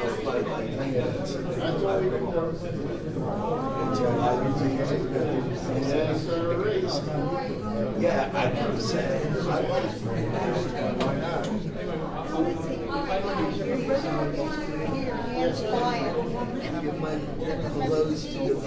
I will. And good luck with your campaign. I got half the town.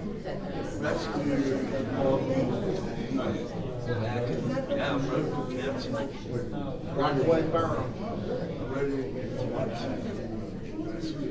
I got the number of decisions on the ballot. You know what?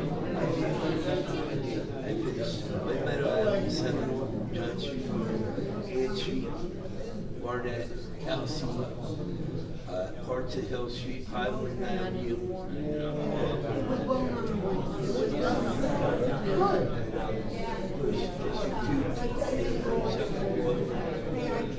All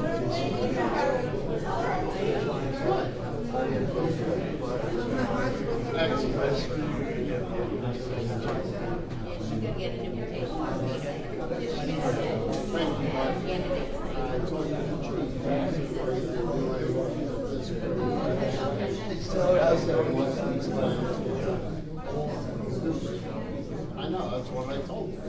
So he said.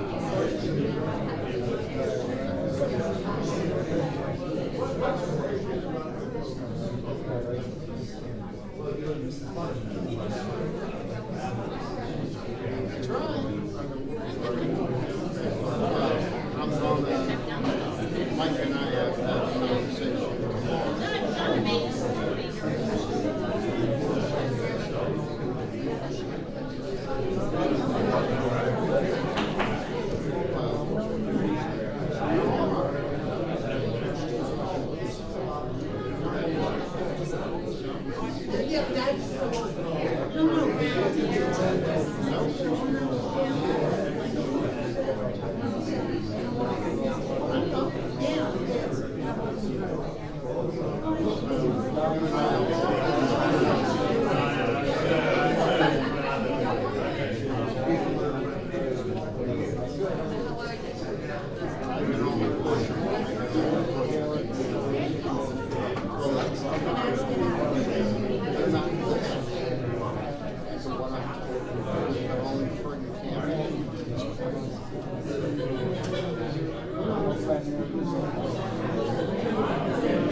I will. I will. After I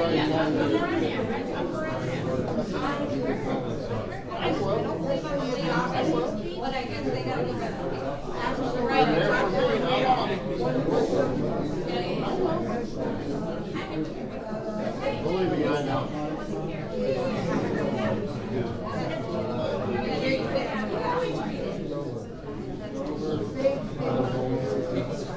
No, because we have.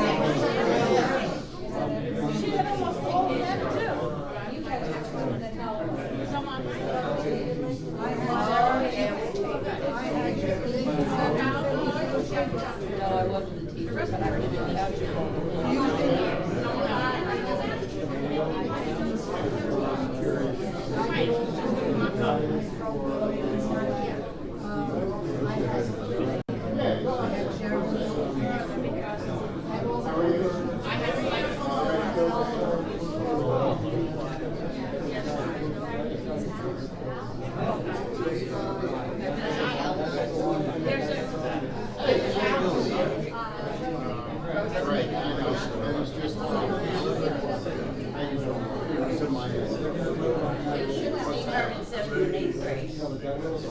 How's it going with the auction?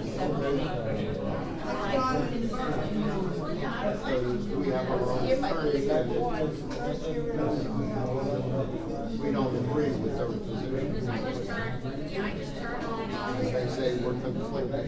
We don't agree with their separation of powers.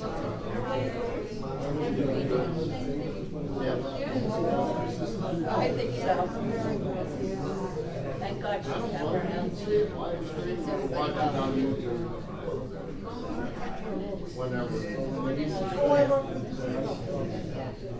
Yeah, no. It's fine. That's Brian saying. No, we do. Oh, I do. Everybody knows. I know it's really You too, thank you. All right.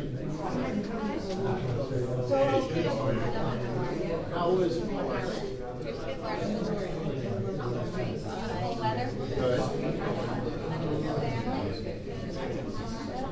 Did you stay out of Disney like I said? Good. It's way too early. You can see maybe. My daughter was almost 4. Mine. But the boys were old. 4, 6, 6, and 8. And they had the best time of their life.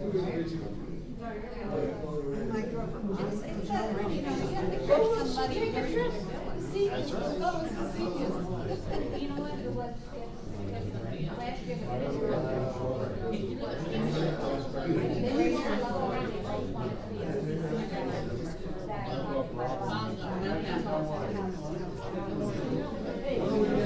So they went and got shelled.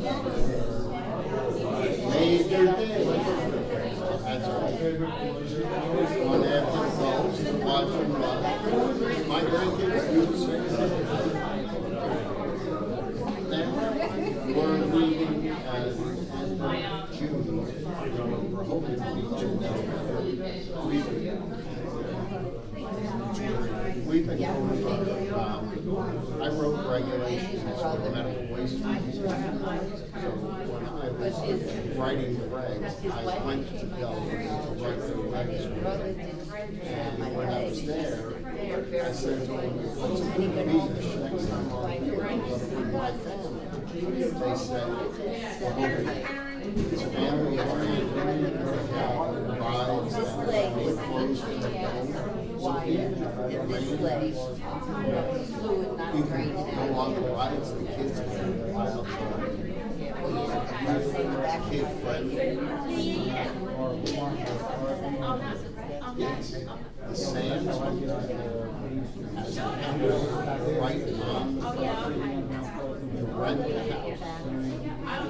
We're renting a house for 2 years. 2 daughters and their families and us all have we're all in one house. I speak Polish.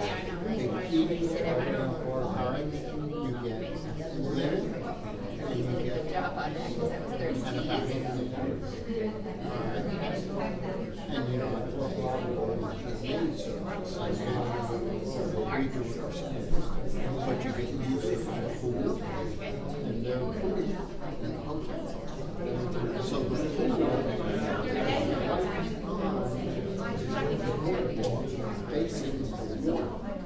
spend time in the movie most of the time. So we go in June, we have no problem. We used to go after, but now my grandson's in school, started in first grade, so we can't.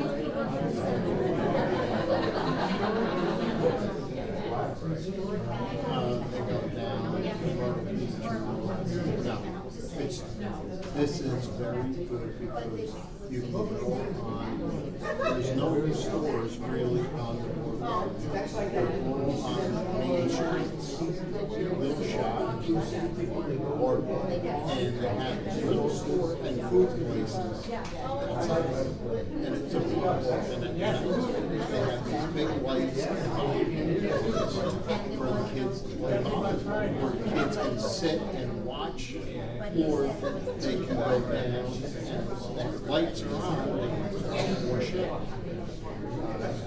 My mentions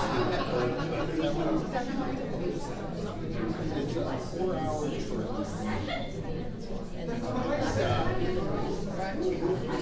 Turnpike, bridge, 13 down, right down the road. It's a bigger embarrassment every time. It is. It's worse. Yeah, it gets worse all the time. Now, when you hear so how did you get stuck? We heard the mention before.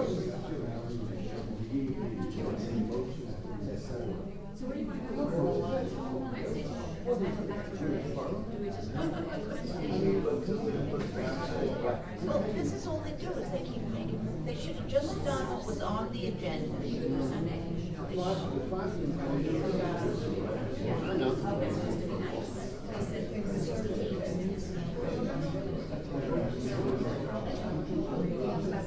That's it, I want to get rolling with it.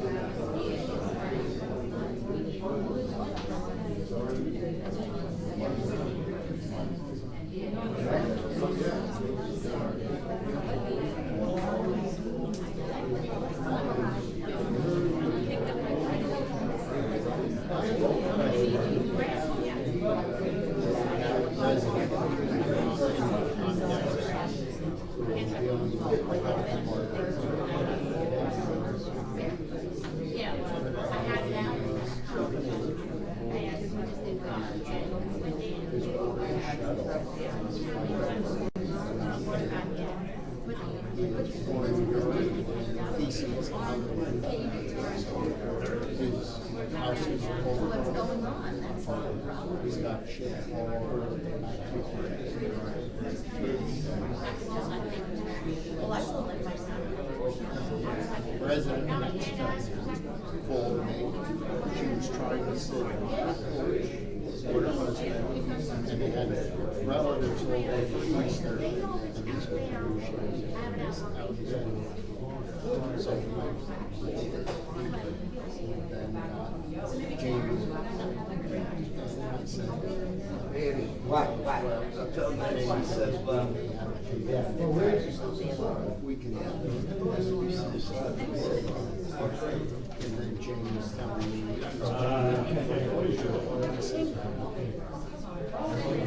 somebody owns me. No. Taxes are paid on somebody. Oh, yeah, We need to rectify the situation. It's not here to sue because everybody's pushing it out.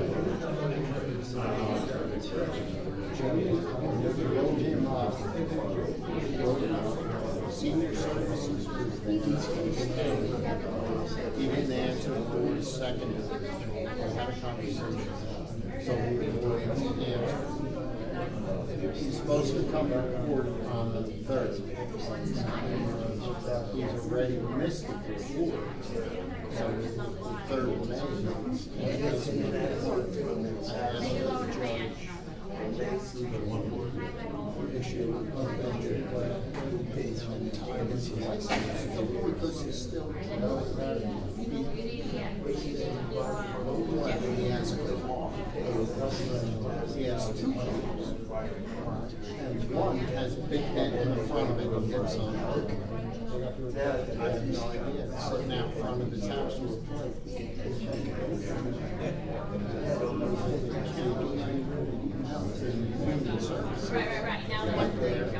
Went there, looked at it, evidently he was losing it. And they didn't do anything.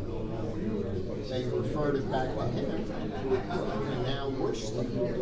So there's something that he refused service. Revenue check never opened, as if he wasn't on. They can look in the window and see he's a cat rat all over.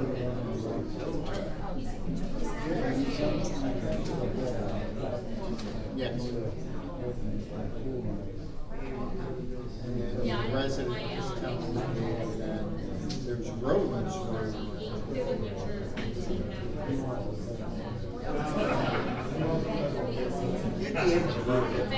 Yeah.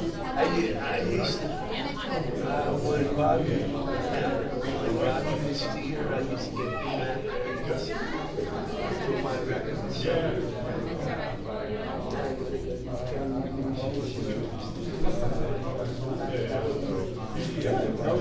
I want to bring you because he's running for council in Rockaway. Did you tell Max? I'm asking that about it.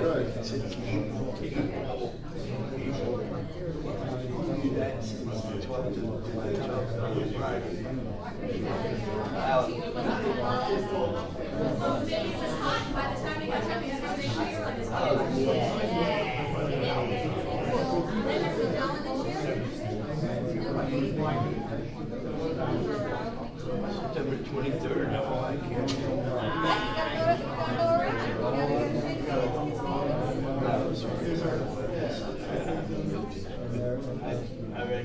I had Tommy Sockbauer say, I've got an acting schedule. You've been opening your mouth about my wife and I make computers.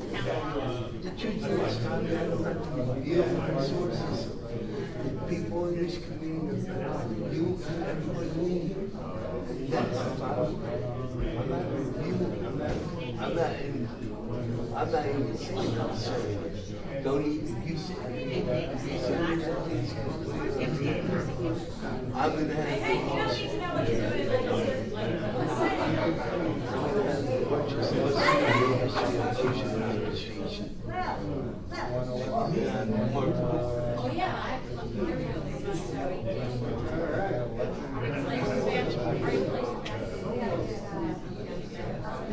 All right. Talk to him. Make sure it's alive.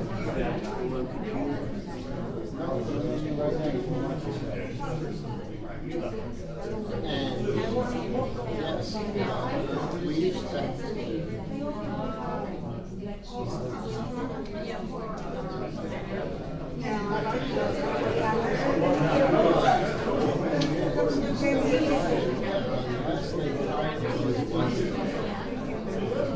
Police can't do anything. He's driving in full order and his license is suspended.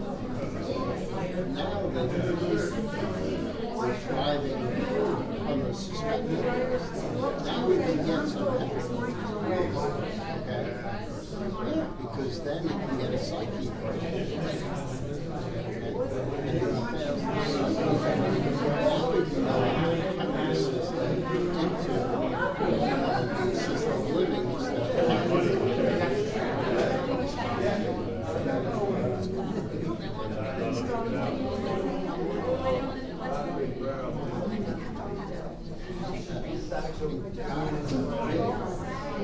Burns the house.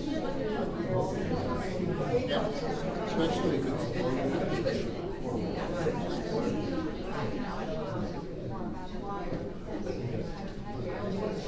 the residents got to me on the Saturday before.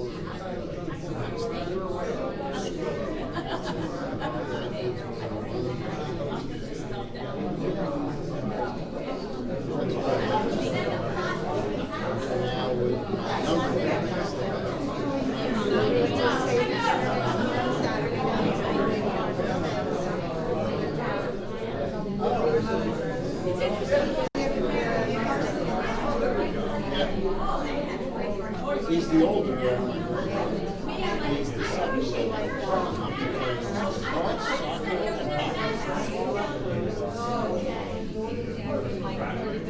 Older.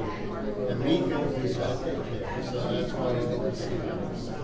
But Jackson is all from school, so he'll be good. After I go to therapy, I come down, and he's the rest of the day. Oh, he's great. We do cross outside. I play with cross.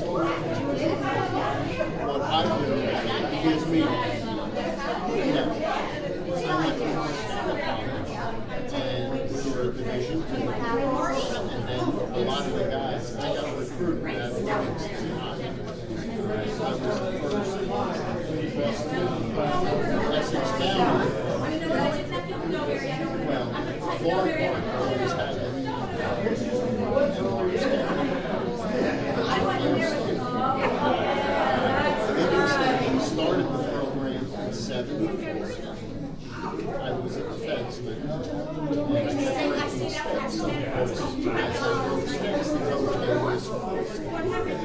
So then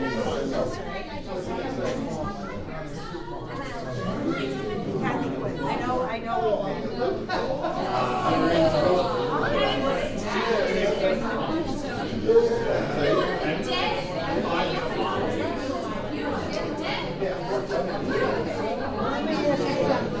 Just started to work.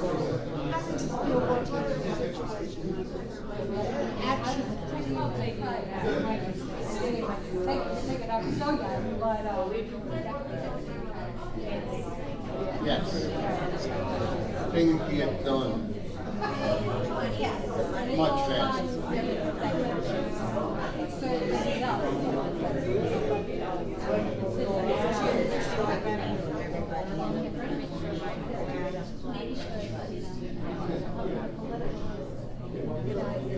It will.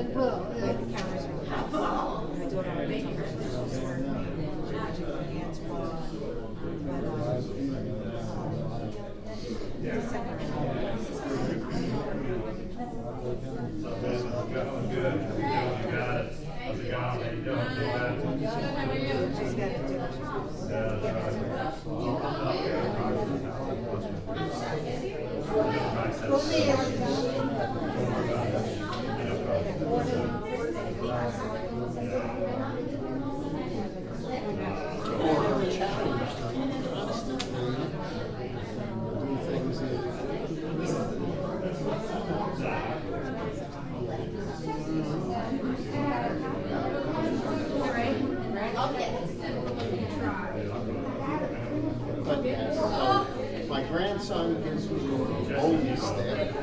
I stand in front of the bowl and he shoots a softball, of course, sponge, and hits me and I'm blocking the goal. That's what he loves. And then I can cradle and throw with one hand. Anytime. Hey, we got every age going to that house. Twins, 2.5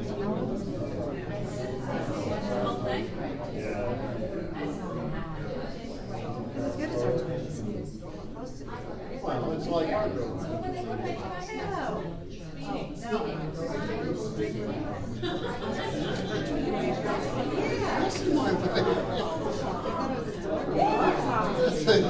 Wow, you're great.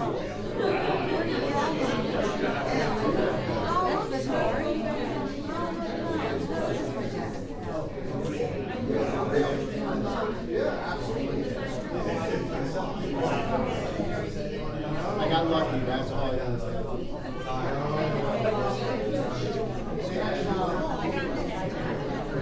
Things must be rough. Things must be rough.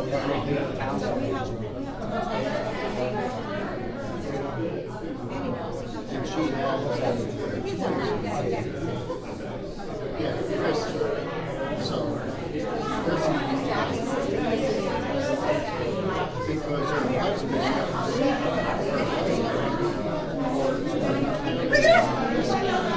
works 12 hours. So he leaves at 7 and He doesn't get here until 7 a.m. She's like raising herself, so she was always down at our house. I said, this is stupid. You need help. We need help. I made the room. It's there.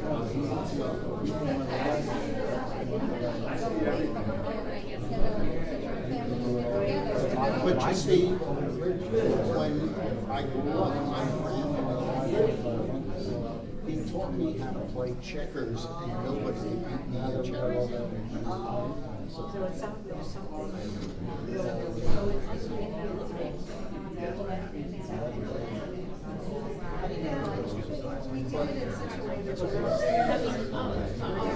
I got my hand in my bag.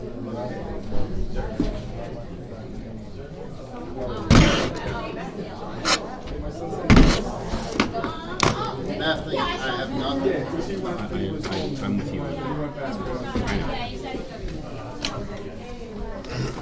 You took the right course on it too, so. All right. I got the shirt. Thank you. All right. Good. Thank you. All right. All right. Hello. Hi, Patty. Here.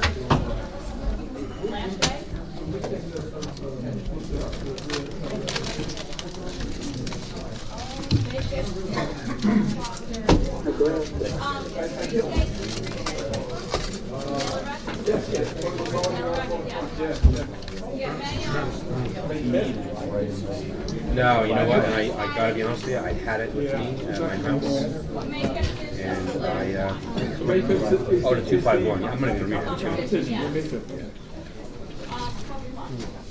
At Hills. I like Washington. Yeah. No, it's for my agenda.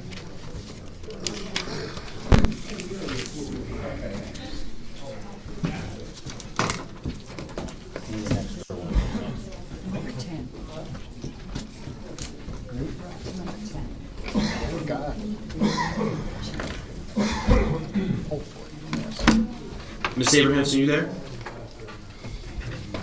Patty. Yes, I'm here. Okay. It's 9:32. We're back on the record.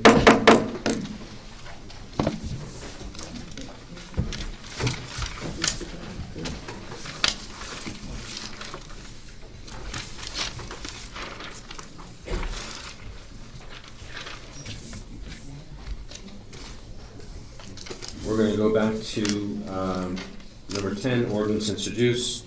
I'm going to defer this to a future meeting. We're going to go on to 11, the consent agenda. And I'm going to read them off of each resolution here and see if anybody wants to pull anything off. We have 11, we're on section A, would be, resolution would be R19-171. B would be R1972. C would be R1973. D would be R1974. E would be R1975. F would be R1976. G would be R1977. H would be R1978. I would be R1979. J would be R1980.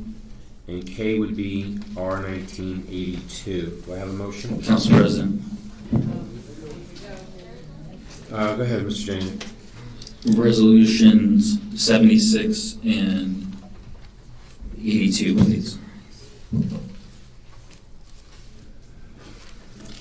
You want to pull them for discussion? Yes, thank you. Or 82. F and K.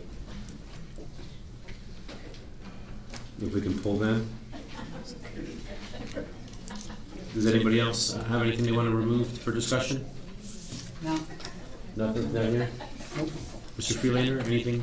No?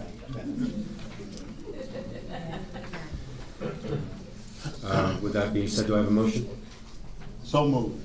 Do I have a second?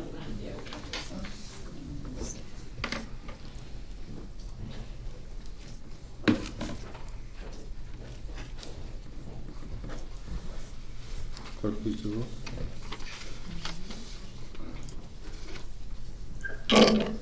Councilmember Quinn? Yes. Councilmember Friedlander? Yes. Councilmember Jednak? Abstain on 79 and 80, yes to the rest.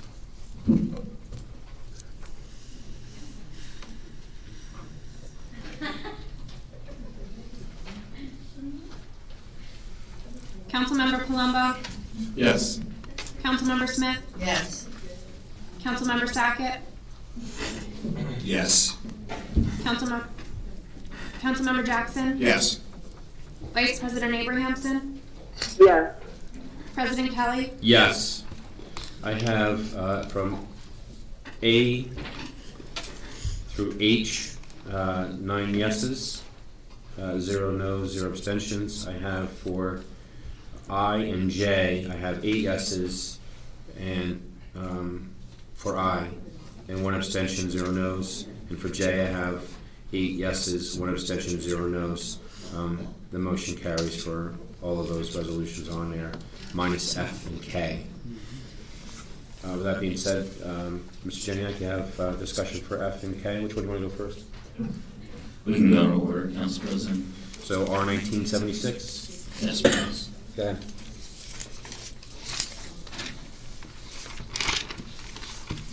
Council President, Resolution R 1976 is the governing body certification of compliance with the U.S. Equal Employment Opportunity Commission's enforcement guidance on the consideration of arrest and conviction records and employment decisions under Title VII of the Civil Rights Act of 1964.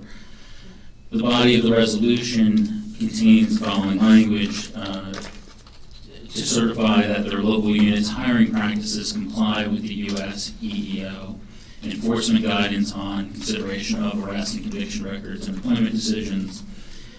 Contains further language. The governing body has familiarized themselves with the contents of the above referenced enforcement guidance with their local units' hiring practices as they pertain to the consideration of an individual's criminal history, as evidenced by the group affidavit form attached.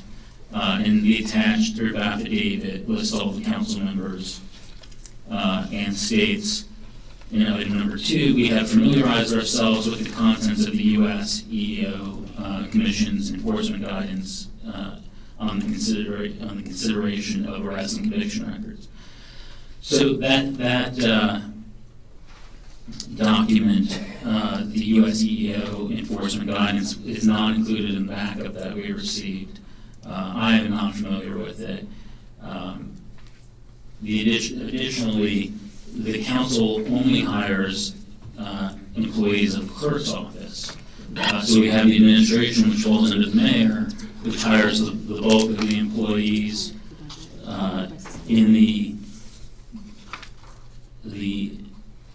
bulk of the employees in the township are hired by the administration. And so for one, we haven't received the document that we are stating, certifying that we are familiar with. Second, with regard to the administration, how has this guidance been incorporated into the policy manual that governs the bulk of the employees of the township? And without this information, and given the short time frame that we have, my recommendation is that we take some time to review these items and then address this resolution at a future meeting. Thank you. Mrs. Seeger, could you respond to any of that on this resolution? Maybe. Sure. I mean, is it a requirement for the budget process? It's the same resolution that you all voted yes on it last year for the budget. It's the exact same resolution. We just left it off the last council meeting when we did the budget. And I think it was Ms. Clipperton who noticed that and gave it to us. And Mrs. Palmieri, and in the backup, gave you the local finance notice that explains it. And when this notice came out, we had to take off our employment application about have you ever been convicted or anything. You can't ask any of those questions anymore. And we did do that, and our labor attorney made sure that we were in compliance. What's the LFN number if you have it? 21727. I think it was in your packet. I'm just asking for right here. Oh, okay. And in there it said the ordinance, the thing that Mr. Jeniak's saying, you can look it up. She told you the title and everything. Anybody could look it up and read it. Okay. Is there any other questions that anybody have? Mr. Freeland? Just gotta change the date on the bottom of this resolution. It says 2018, should be 2019. Correct. It should be April. That just goes to show you we did use last year's. Council President, the copy of the resolution I have says April 23rd, 2019 at the bottom. I did catch it and I updated it, and I may have failed to replace your copies in the packet. So this is the original. I got original Yeah. packet. Yeah. So we don't need to make any amendment or correction, but thank you for catching it anyways, though. Is there any other discussion or anything that related to this that anybody might have? Mr. Quinn, nobody? You had one more item? Council President, I think we have to dispose of this resolution first. Before you talk of the other one? Yep. Okay. So we have F would be R1976. Do I have a motion? So moved. Do I have a second? Manny, you got it?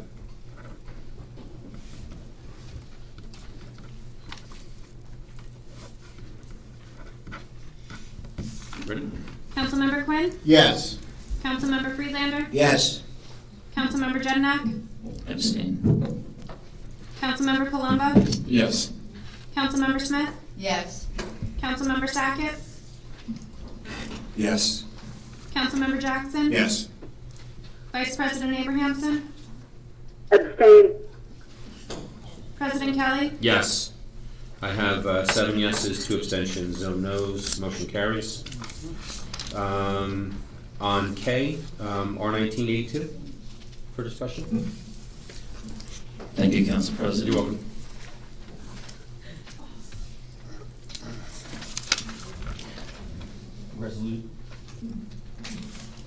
Resolution R 1982 is a resolution authorizing submission of a strategic plan for the Rockaway Township Municipal Alliance grant for fiscal year 2020 and acknowledging the terms and conditions of administering the Municipal Alliance grant.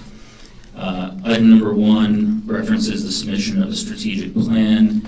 It references some dollar amounts, and then item number 2 contains the wording saying that the council acknowledges the terms and conditions for administering the Municipal Alliance grant, including the administration compliance and audit requirements.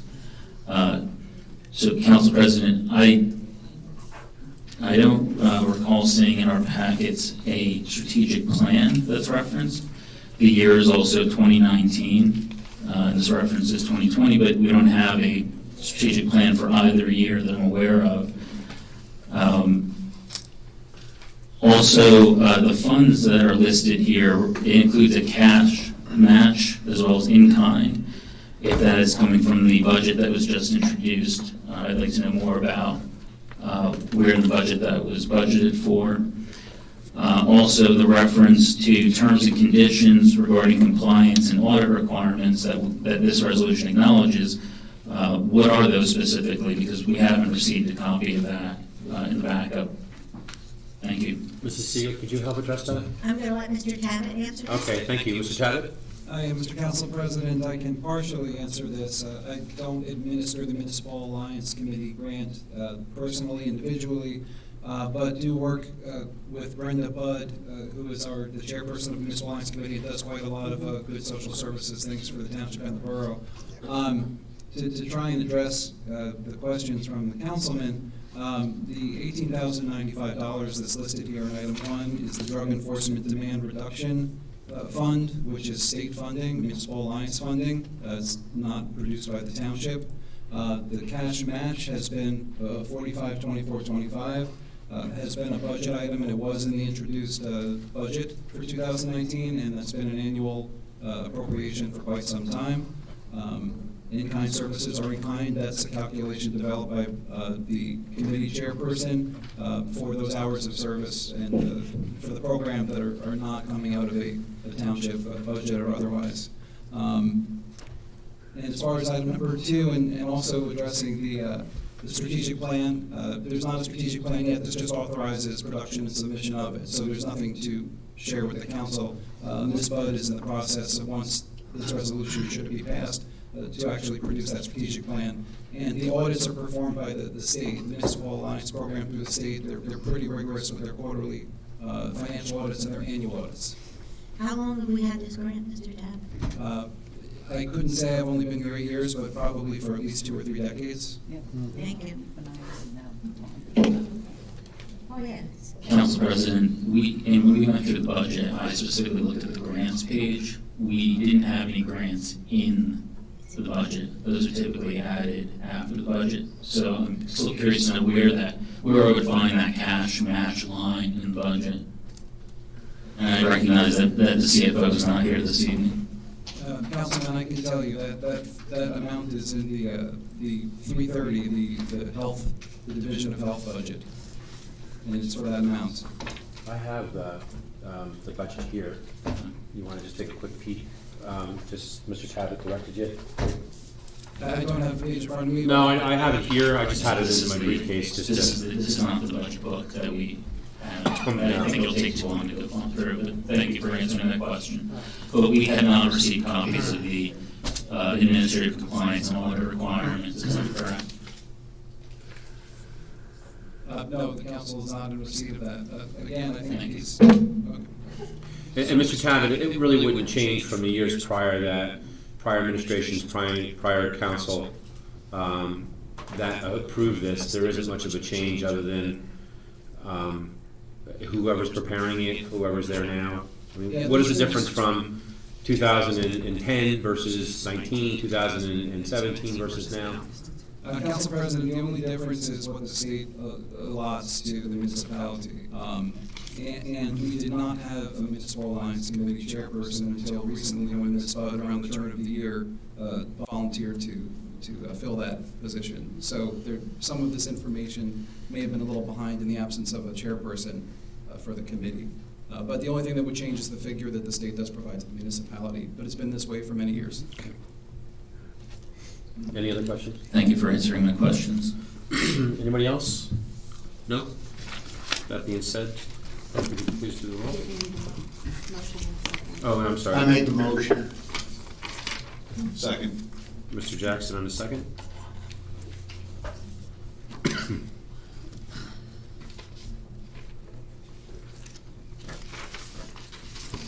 Councilmember Quinn? Yes. Councilmember Friedlander? Yes. Councilmember Jednak? Abstain. Councilmember Palumbo? Yes. Councilmember Smith? Yes. Councilmember Sackett? Yes. Councilmember Jackson? Yes. Vice President Abrahamson? Yes. President Kelly? Yes, I have 8 yeses, 1 abstention, motion carries. So that's it for the consent agenda. We're going to 12 council appointments. And there was one, an inadvertent error of one being left out. I wanted to make a motion to add that. There was an email that was I sent. can make that motion, Council President. I just want to finish before we get into that. There was a name that was brought in there dealing with Mr. Bell and the chairman, and they had some recommendations that they had sent. And we have a Wendy's matter moving forward that they needed a board. So again, there was an inadvertent error eliminating one person. So we have one would be, our I would be Timothy Skora. And then we would have, I guess, for a full member. And then on 2 portion of that, we would have Mr. Diaz, who chooses to be an alternate member for that. So I want to make an amendment, or there was a motion for an amendment. You made a motion, Mrs. Abrahamson? Yes, I'm making a motion that Mr. Diaz gets appointed to the zoning board as an alternate. Okay, is there a second to the motion? For the zoning board of adjustment. Mrs. Smith seconded that motion. We can do a roll call to amend that. Council President, just for clarification, you're amending the agenda item 12A To add a number 2 there? Correct. Thank you. Yeah, or a double I, however you want to put it. Councilmember Quinn? Yes. Councilmember Friedlander? Yes. Councilmember Jedinak? Yes. Councilmember Palumbo? Yes. Councilmember Smith? Yes. Councilmember Sackett? Yes. Councilmember Jackson? Yes. Vice President Abrahamson? Yes. President Kelly? Yes. We have 9 yeses for the amendment, 0 noes, no abstentions. Now we're going to vote on the amended portion of that council appointments. Do I have a motion to Motion. to vote for Mr. Scora and Mr. Diaz? I Mr. make a Quinn? motion. Mr. Quinn made the motion. You want to second it? Okay. Sure.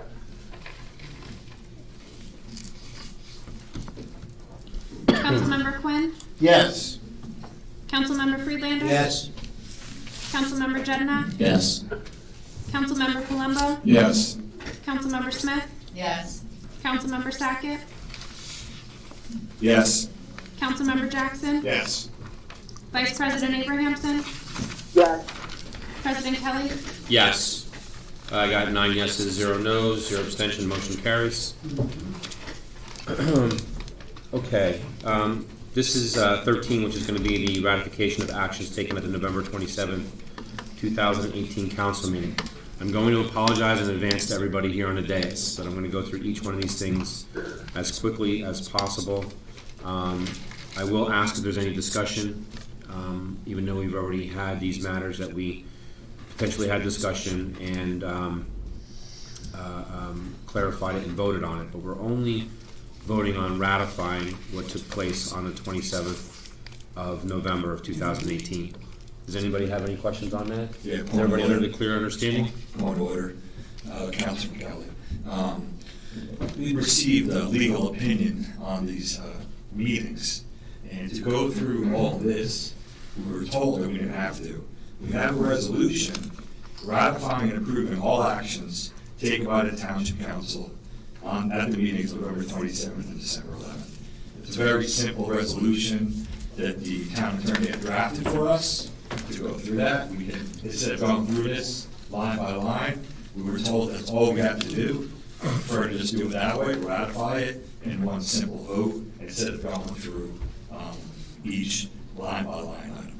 So I'm hoping maybe put the motion on the floor to ratify this resolution and do it that way. Can I have a second? I'll second it. For discussion? Yes, I have some discussion, Council President. Go ahead, Mrs. Abrahamson. I think that we need to do this in the manner in which we have done it before, where the judge has witnessed that motion and the way we have ratified this in the past. I also feel that the advice given to us is always conflicted. The advice given to us by our legal attorney has put us in these positions, okay? And due to that, I don't feel that that is the route we should be going. I feel that we should be going each one by one. Instead of hashing it out like this, just read through it, vote on it. Because we have gotten very poor legal advice that got us in these positions to begin with. Council President. Mr. Geniak? Yeah, so to echo what Council Vice President Abrahamson just said, this governing body has yet to receive any unconflicted legal advice on this matter. If you recall, at the October 23rd council meeting, Mr. Schmidt, who looks like he's left already, attended that meeting and raised the issue with this governing body of the closed session resolution that was being used. He provided a template for one to use, to provide that to the administration and the township attorney as well. I think you might recall from the legal documents that have been filed that was following the secret meeting that Mr. Schmidt had with now Mayor Puzio and the township attorney, as well as Mr. Salberg, who's smiling in the back as well. That was October 23rd, Council President. On October 30th, the clerk, at my direction, sent the following email to the township attorney. This is a resolution template that has been used for closed sessions this year. Does this meet all of the township's legal obligations for the council to enter into closed session? That was a week after Mr. Schmidt visited the council. The result of that email was a memo from Mary Jane Aguilar, who is the assistant of Mr. Iacofano and Perrone. Mr. Iacofano was CC'd on the email by her, which says, please see attached memo and draft resolution from John M. Iacofano. That draft was a draft of the closed session template that was modified by the township attorney, and was the same template that was used at the November 27th council meeting and the December 11th council meeting, which Mr. Schmidt sued over regarding the closed session. When the governing body was sued by Mr. Schmidt, or the township was sued by Mr. Schmidt, given the facts that arose from the documents that were filed with the court by Mr. Schmidt, this governing body recognized that the township attorneys had a conflict of interest, and on January 7th, the governing body voted with 6 votes directing the township attorney to recuse themselves because of their conflicts of interest in the matter. Township attorney subsequently ignored the direction from the council and continued to, quote, defend the township in court, and somehow failed to communicate to the court that the closed session resolutions at the November 27th and December 11th meetings were ones that were drafted and reviewed by the township attorneys, and then resulted in the decision that the judge made, which threatens to void those 2 meetings based on the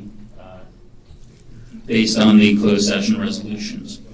As I said at the beginning of this, Council President, this governing body still does not have unconflicted legal advice on how to appropriately handle this matter. Thank you.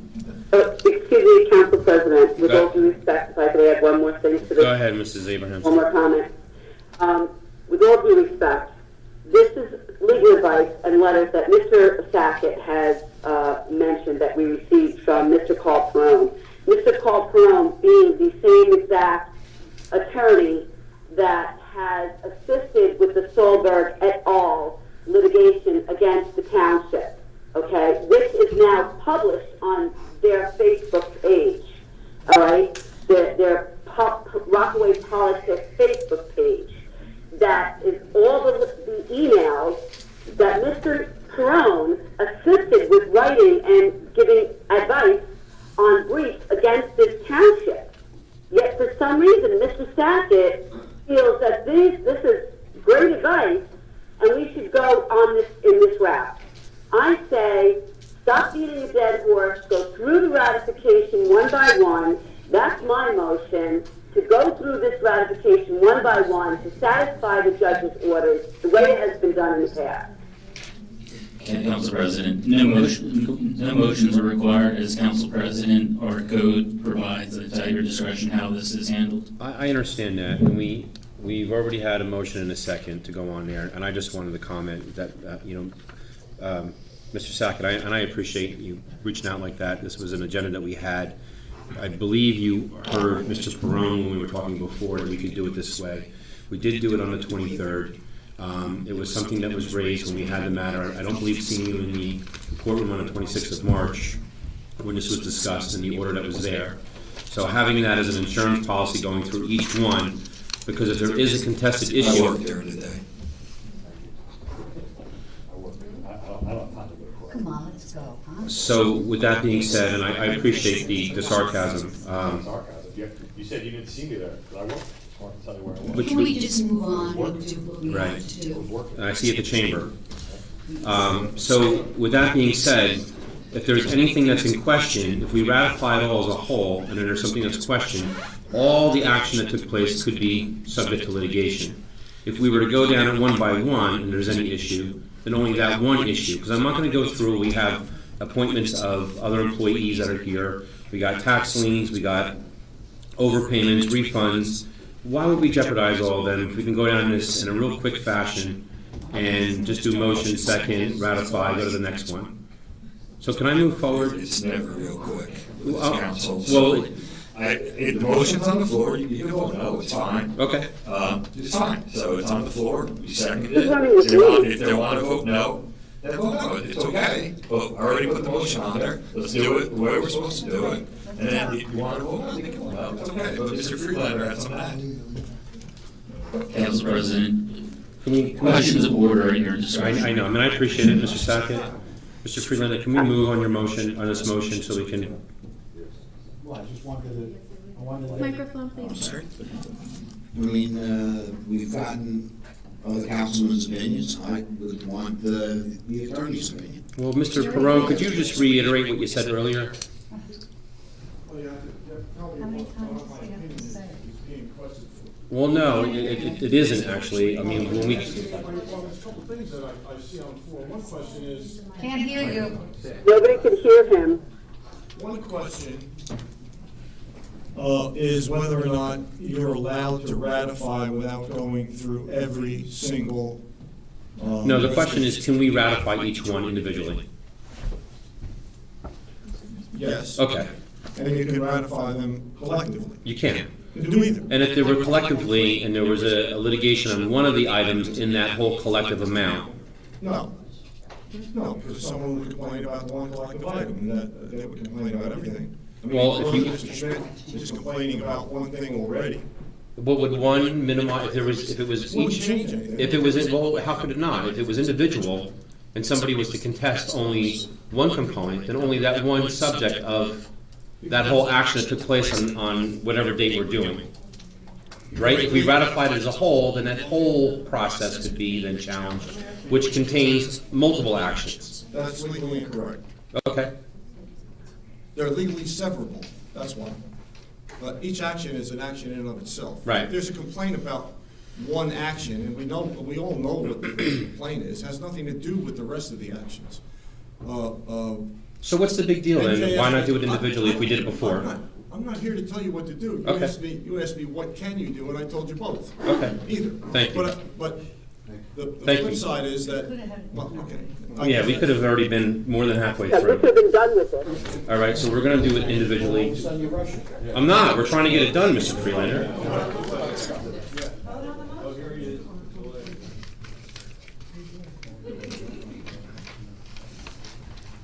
Mr. Sackett, repeat your motion again, please. My motion is to ratify it all according to the resolution we were given by our town attorney in one whole thing. I can read the resolution right here. You want to read it? No, I don't think we can do that. I don't think we can approve the resolution. Just the motion was to ratify it all in one vote, as we were, and Mr. Perone just said that we can. He said we do it either way, or rather just do it on one vote ratifying. Council President, I think you need to exercise your discretion. I'm gonna do it individually on this thing. I'm not gonna recognize it. I'm gonna move forward. You have to recognize Do the roll. it. It was a Do the second. roll. It was a motion on the floor. I'm gonna take down the motion on that, Mr. President, President. you have the 251 I can. discretion. On a 251 I can. But I'm gonna entertain it for you. Excuse me, Mr. Press. You're not stopping from talking. Mr. Press, please. You're in the audience. The open to the public portion is done. You don't have to say anything, please. I'm only asking you, please. Thank you. Do the roll, please. He wants to do it as a blanket rather than an individual like we've done in the past. Councilmember Quinn? Yes. Councilmember Friedlander? Yes. Councilmember Jednak? Abstain. Councilmember Palumbo? No. Councilmember Smith?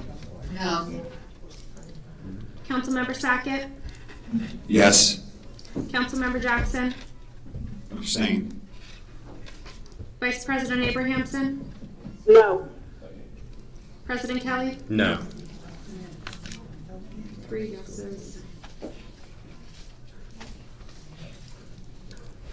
3 yeses, 2 abstentions, right? And 4 noes. 4 yeses, I'm sorry.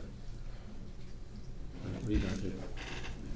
3 yes, 4 no, 2 abstentions. Yeah. 3 yeses, 4 noes, 2 abstentions, motion fails. If we can move forward now. Ratification actions taken on November 27, 2018 council meeting. A, approval of minutes. We will have I, August 7, 2018. Do I have a motion? Motion. Do I have a second? I'll second. Motion, Patty, second from Smith. Clerk, please do the roll. Councilmember Quinn. Yes. Councilmember Freelander. Yes. Councilmember Jednak. Abstain. Councilmember Palumbo. Yes. Councilmember Smith. Yes. Councilmember Sackett. Abstain. Councilmember Jackson. Abstain. Vice President Abrahamson. Yes. President Kelly. Yes.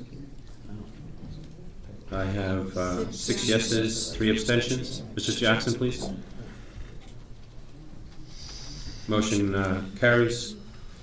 Number 2 under A, September 20th, 2018 special meeting. Do I have a motion? Motion. I have a second. I'll second. I have Patty as a motion. Mrs. Smith as a second. Clerk, please do the roll. Councilmember Quinn. Abstain. Councilmember Freelander. Yes. Councilmember Jednak. Abstain. Councilmember Palumbo. Yes. Councilmember Smith. Yes. Councilmember Sackett. Abstain. Councilmember Jackson. Abstain. Vice President Abrahamson. Yes. President Kelly. Yes. 5 yeses, 4 abstentions. Motion carries. 3 under A, September 20th, 2018, closed session. Do I have a motion? Motion. Do I have a second? Second. I'm sorry, who was that? Mr. Palumbo? Councilmember Quinn. Abstain. Councilmember Freelander. Yes. Councilmember Jednak. Abstain. Councilmember Palumbo. Yes. Councilmember Smith. Yes. Councilmember Sackett. Abstain. Councilmember Jackson. Abstain. Vice President Abrahamson. Yes. President Kelly. Yes. 5 yeses, 4 abstentions. Motion carries. Number 4, under A, for ratification, it was the September 26, 2018 special meeting. Do I have a motion? Motion. Do I have a second? Second. Mrs. Smith, please do the roll. Councilmember Quinn. Abstain. Councilmember Freelander. Yes. Councilmember Jednak. Abstain. Councilmember Palumbo. Yes. Councilmember Smith. Yes. Councilmember Sackett. Abstain. Councilmember Jackson. Abstain. Vice President Abrahamson. Yes. President Kelly. Yes. 5 yeses, 4 abstentions, motion carries. I got 5 for ratification of the October 11, 2018 regular meeting. Do I have a motion? Motion. Do I have a second? Second. I had fellows in back. Okay, that's fine. Please do the roll. Councilmember Quinn. Abstain. Councilmember Freelander. Yes. Councilmember Jednak. Abstain. Councilmember Palumbo. Yes. Councilmember Smith. Yes. Councilmember Sackett. Abstain. Councilmember Jackson. Abstain. Vice President Abrahamson. Yes. President Kelly. Yes. 5 yeses, 4 abstentions, motion carries. And the last for ratification for these minutes under A would be number 6, October 20th, 2018 regular meeting. Do I have a motion? Motion. Mr. Palumbo, do I have a second? I'll second. Mrs. Smith for the second. Thank you. Roll call. Councilmember Quinn. Abstain. Councilmember Freelander. Yes. Councilmember Jednak. Abstain. Councilmember Palumbo. Yes. Councilmember Smith. Yes. Councilmember Sackett. Abstain. Councilmember Jackson. Abstain. Vice President Abrahamson. Yes. President Kelly. Yes. 5 yeses, 4 abstentions, motion carries. We have under B would be council appointments. We have 1. It's the appointment of Joseph Jackson to fill the vacancy of council member at large. Do I have a motion? So moved. Mr. Quinn, Second.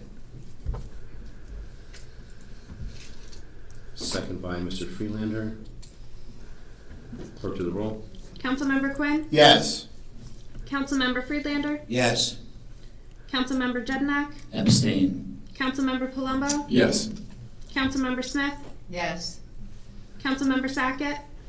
Yes. Councilmember Jackson? Abstain. Vice President Abrahamson? Abstain. President Kelly? Abstain. I have 1, 2, 3, 4, 5 yeses. I have 4 abstentions. Motion carries. I have 2, appointment of Amanda Kluss.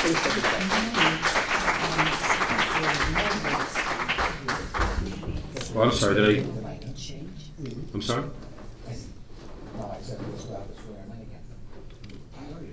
No. Was there something you wanted to ask, Mr. Palumbo? No. Oh. Just answer the wall. Number 2, under B for council appointments, we have appointment of Amanda Kluss and Emmanuel Agueda as EMS. Do I have a motion? So moved. Mr. Quinn. Second. Freelander, second. Clerk to the roll. Councilmember Quinn? Yes. Councilmember Friedlander? Yes. Councilmember Jednak? Abstain. Councilmember Palumbo? Yes. Councilmember Smith? Yes. Councilmember Sackett? Yes. Councilmember Jackson? Yes. Vice President Abrahamson? Yes. President Kelly? Yes, I have 8 yeses, 1 abstention, motion carries. Going on to C, consent agenda. I'm going to do each resolution just a number. It's going to be I would be R18 -189. Do I have a motion? So moved. Mr. Quinn. Do I have a second? I'll second. Mr. Freelander. Clerk, please do the roll.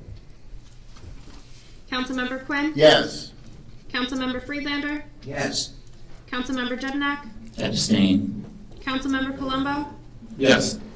Councilmember Smith? Yes. Councilmember Sackett? Yes. Councilmember Jackson? Abstain. Vice President Abrahamson? Yes. President Kelly? Yes, 7 yeses, 2 abstentions, motion carries. Number 2 under consent agenda, under C, R18-193. Do I have a motion? I'll motion. Second. Smith in the motion, second Quinn.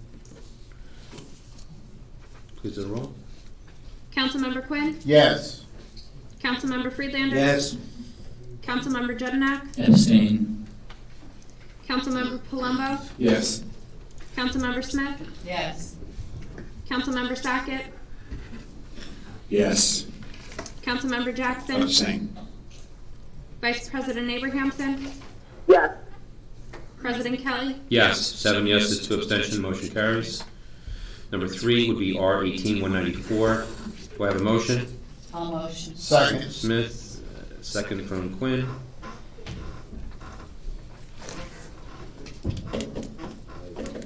Mrs. Smith and Mr. Quinn? Yes, Smith was the motion, Quinn was the second. Thank you. Do the roll. Councilmember Quinn? Yes. Councilmember Friedlander? Yes.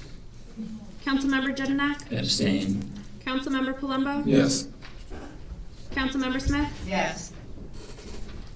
Councilmember Sackett? Yes. Councilmember Jackson? Abstain. Vice President Abrahamson? Yes. President Kelly? Yes, I get 7 yeses, 2 abstentions, motion carries. Go under 5, which would be R18-196. I'm sorry. No, 4. I apologize. R18-195. I'll motion. Second. Smith, Quinn on the second. Thank you. The roll. Councilmember Quinn? Yes. Councilmember Friedlander? Yes. Councilmember Jednak? Abstain. Councilmember Palumbo? Yes. Councilmember Smith? Yes. Councilmember Sackett? Yes. Councilmember Jackson? Abstain. Vice President Abrahamson? Yes. President Kelly? Yes, 7 yeses, 2 abstentions, 0 noes, so the motion carries. Now on to 5, R18-196. Do I have a motion? So moved. Mr. Quinn, I have a second. I'll second. Mr. Freelander. He's quick. To the vote. Councilmember Quinn? Yes. Councilmember Friedlander? Yes. Councilmember Jednak? Abstain. Councilmember Palumbo? Yes. Councilmember Smith? Yes. Councilmember Sackett? Yes. Councilmember Jackson? Abstain. Vice President Abrahamson? Yes. President Kelly? Yes, 7 yeses, 2 abstentions, 0 noes, motion carries. We're on 6, R18-197. Do I have a motion? So moved. Mr. Quinn. Second. Mrs. Smith for the second. Are you ready for the roll? Councilmember Quinn? Yes. Councilmember Friedlander? Yes. Councilmember Jednak? Abstain. Councilmember Palumbo? Yes. Councilmember Smith? Yes. Councilmember Sackett? Yes. Yes. Councilmember Jackson? Abstain. Vice President Abrahamson? Yes. President Kelly? Yes, I got 7 yeses, 2 abstentions, 0 noes, motion carries. The last one on the consent agenda is the R18-198. Do I have a motion? Motion. Sorry, who was that? Mr. Palumbo. Second on that? Second. Mr. Quinn on the second. Clerk, do the roll when you're ready. Councilmember Quinn? Yes. Councilmember Friedlander? Yes. Councilmember Jednak? Abstain. Councilmember Palumbo? Yes. Councilmember Smith? Yes. Councilmember Sackett? Yes. Councilmember Jackson? Abstain. Vice President Abrahamson? Yes. President Kelly? Yes, 7 yeses, 2 abstentions, 0 noes, motion carries. Going on to D, resolutions. In the same fashion, I would be R18-186. Do I have a motion? So moved. Mr. Quinn, Mrs. Smith on the second. Roll. Councilmember Quinn? Yes. Councilmember Friedlander? Yes. Councilmember Jednak? Abstain. Councilmember Palumbo? Yes. Councilmember Smith? Yes. Yes. Councilmember Sackett? Yes. Councilmember Jackson? Abstain. Vice President Abrahamson? Yes. President Kelly? Yes, 7 yeses, 2 abstentions, 0 noes, motion carries. Moving on to R18-187. Do I have a motion? So moved. Mr. Second. Quinn, Mr. Freelander?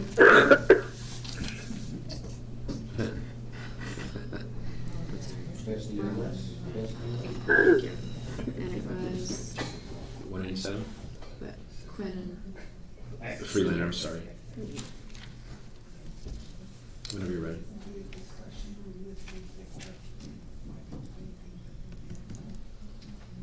Councilmember Quinn? Yes. Councilmember Friedlander? Yes. Councilmember Jednak? Abstain. Councilmember Palumbo? Yep. Councilmember Smith? Yes. Councilmember Sackett? Yes. Councilmember Jackson? Abstain. Vice President Abrahamson? Yes. President Kelly? Yes, 7 yeses, 2 abstentions, 0 noes, motion carries. Last one on the resolutions of D would be R18-188. Do I have a motion? So moved. Mr. Quinn, how about a second? Second. Mr. Palumbo? Whenever you're ready. Councilmember Quinn? Yes. Councilmember Friedlander? Yes. Councilmember Jednak? Abstain. Councilmember Palumbo? Yes. Can I get your name out?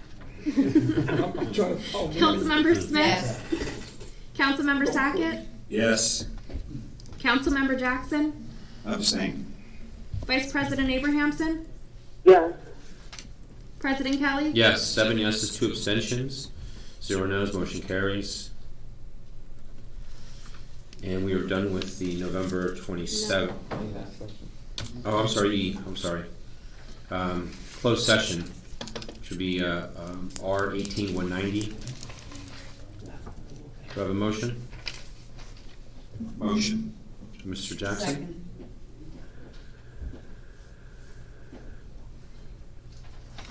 I'm sorry, Mr. Jackson, you made a motion? Yeah. You did? Yeah. Because I voted on the closed session. What does that mean? Mrs. Smith, you made a second? Councilmember Quinn? Abstain. Councilmember Friedlander? Yes. Councilmember Jednak? Abstain. Councilmember Palumbo? Yes. Councilmember Smith? Yes. Councilmember Sackett? Yes. Councilmember Jackson? Yes. Vice President Abrahamson? Yes. President Kelly? Yes. 7 yeses, 2 abstentions, 0 noes. Motion carries. Now we're done with November 27th, 2018. We're on for ratifications, which was number 14 of actions taken at the December 11th, 2018 meeting. At A, which would be approval of minutes. We're going to start off with I. It would be the June 26, 2018 regular meeting. Do I have a motion? I'll motion. Motion. Smith is the motion. Ms. Abraham, you want to be second? Yeah. Whenever you're ready. Councilmember Quinn? Abstain. Councilmember Friedlander? Yes. Councilmember Jednak? Abstain. Councilmember Palumbo? Yes. Councilmember Smith? Yes. Councilmember Sackett?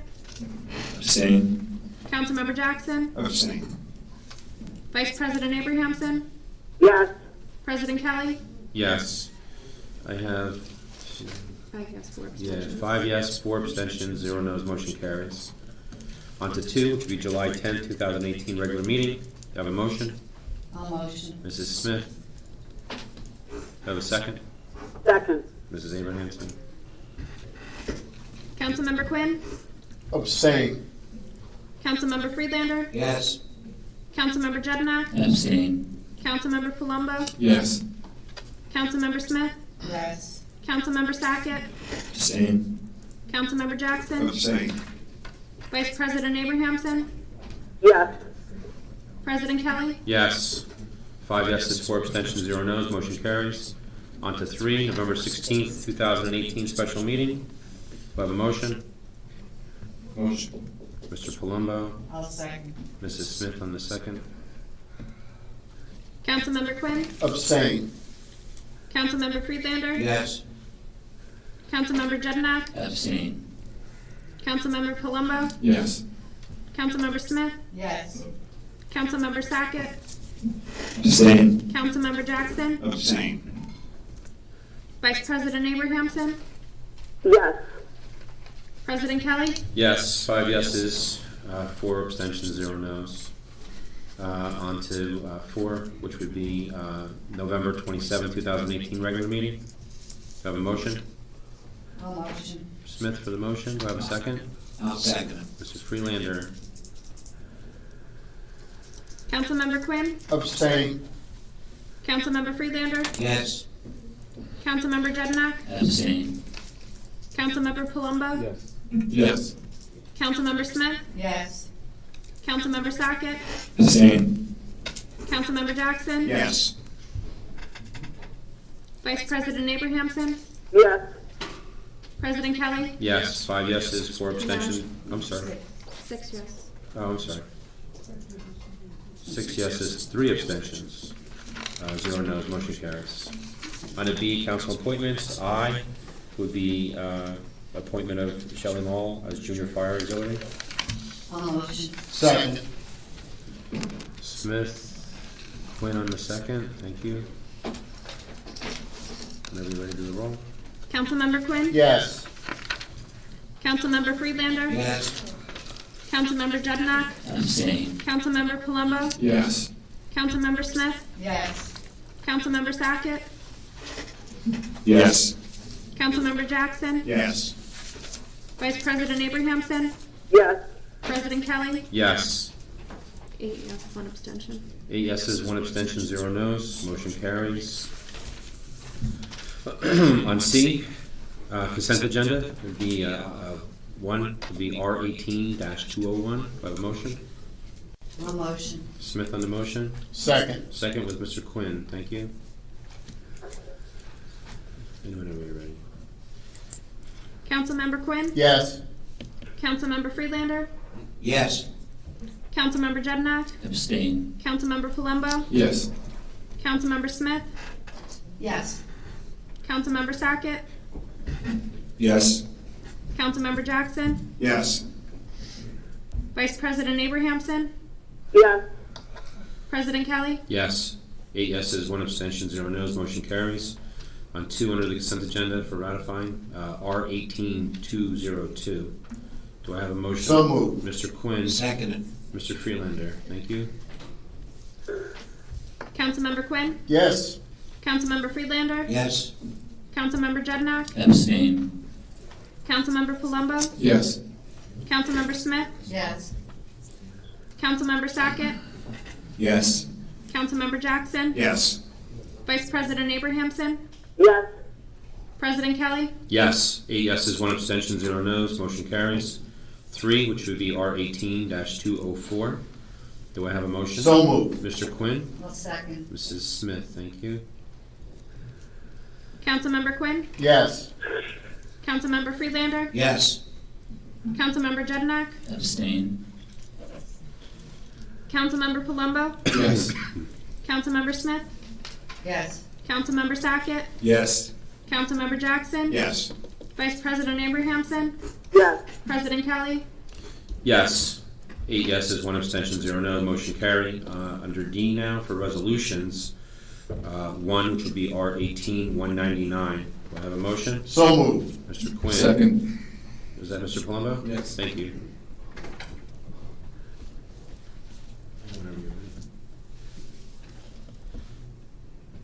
Councilmember Quinn? Yes.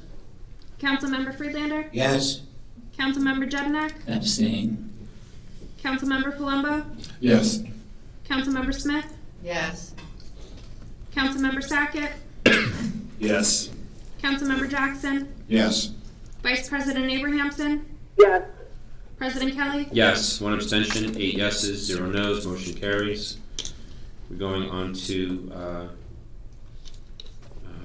R-18-185. Do I have a motion? So moved. Mr. Quinn, Mr. Freelander on a second, thank you.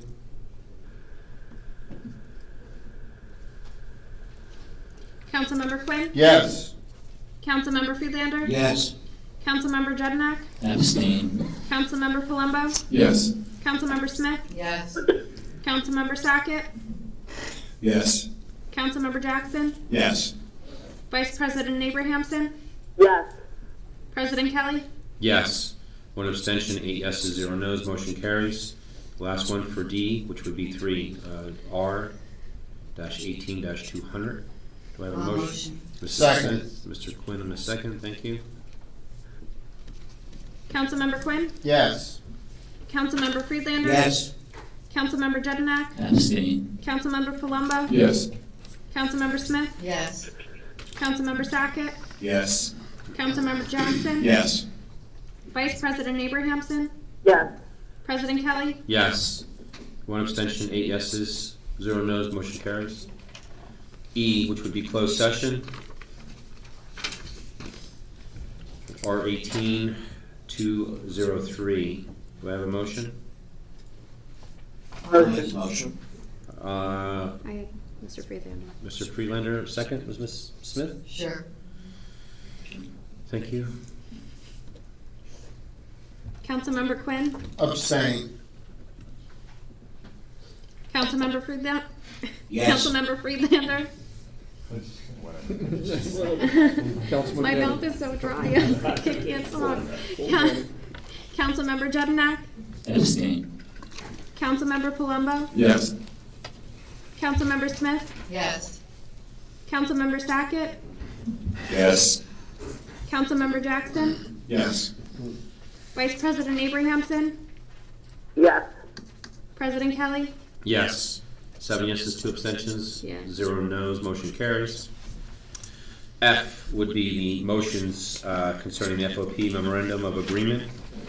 And that would be I. We had 2 things that were on there, just so that we're aware. I'm sorry, do I have a bless you? Bless you. Do you need a tissue? Do you need a tissue? No, I'm good. You good? I'm sorry, do I have a motion? I'll motion. Smith for the motion, do I have a second? Second. Mr. Jackson? Thank you. Councilmember Quinn? Abstain. Councilmember Friedlander? Yes. Councilmember Jednar. Bless you. Councilmember Palumbo. Yes. Councilmember Smith. Yes. Councilmember Sackett. Yes. Councilmember Jackson. Yes. Vice President Abrahamson. Abstain. President Kelly. Yes. 3 yeses, No. I'm sorry, 3 abstentions, and 6 yeses, motion carries. We are on to new business, I'm sorry, old business. I have one thing I just wanted to add onto old business. And I just, we talked about this with school security that we had a large amount of discussion where it was just dealing with just the SRO. The council was very vocal. I think Mr. Palumbo was really the spearheader of getting Class 3 officers in all of the elementary schools in conjunction with the SRO in Copeland. And our superintendent, Mr. McLaughlin, who is now leaving to go to Dover, recognized the passion of this council to have police officers in all of the elementary schools, the 5 that we have. And I believe even Mayor Puzio recognized our passion to do that rather than just do the SRO. And I appreciate you having an interest in our concerns and listening to our statements and taking our advice to try to get police officers in all of the elementary schools. And I believe that's happening now. Moving forward, I think our police department is in agreement. I believe the schools are going to look into and see what they can do for budgeting from what Mr. McLaughlin had stated in the newspaper.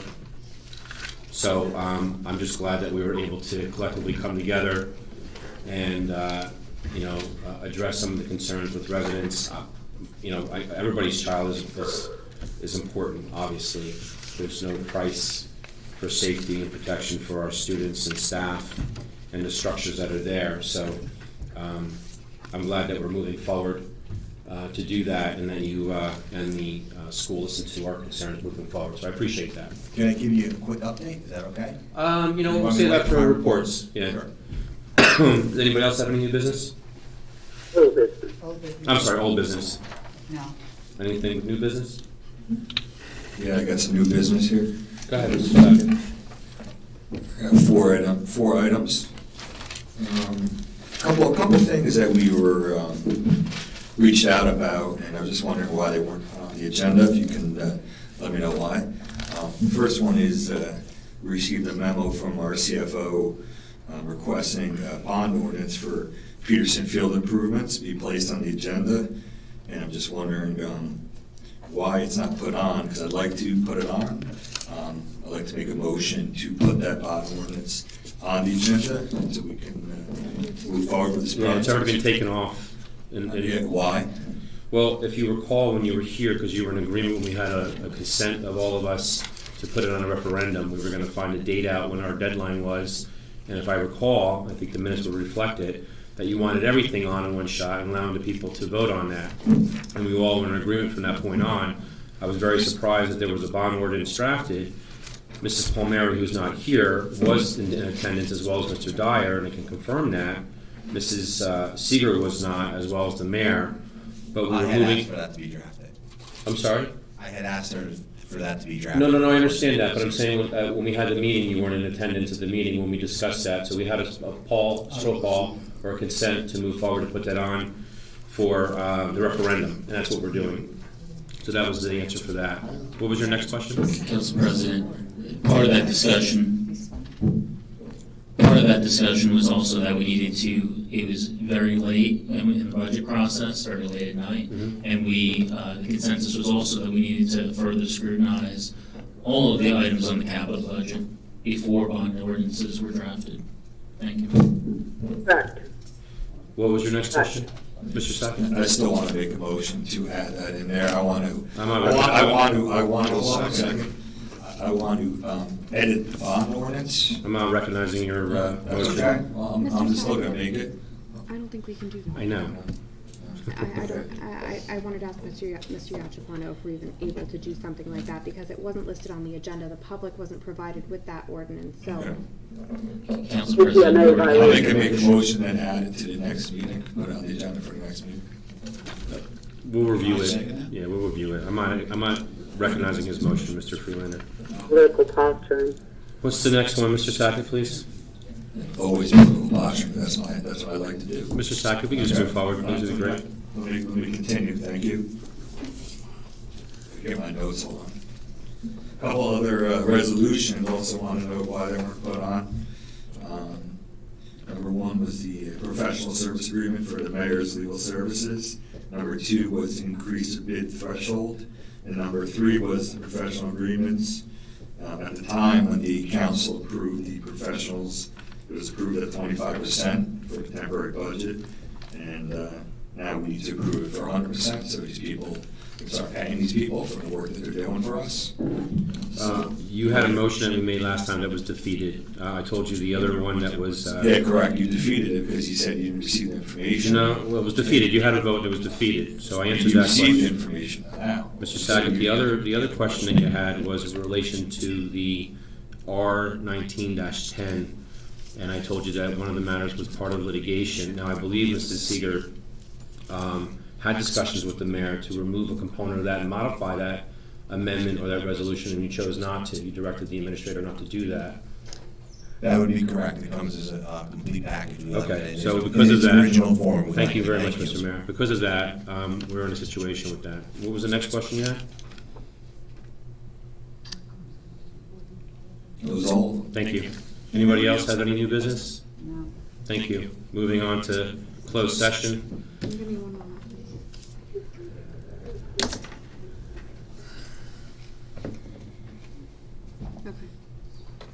Okay. We have closed session. I don't know if we want to modify this too, since the public is here, if they're going to wait to deal with reports.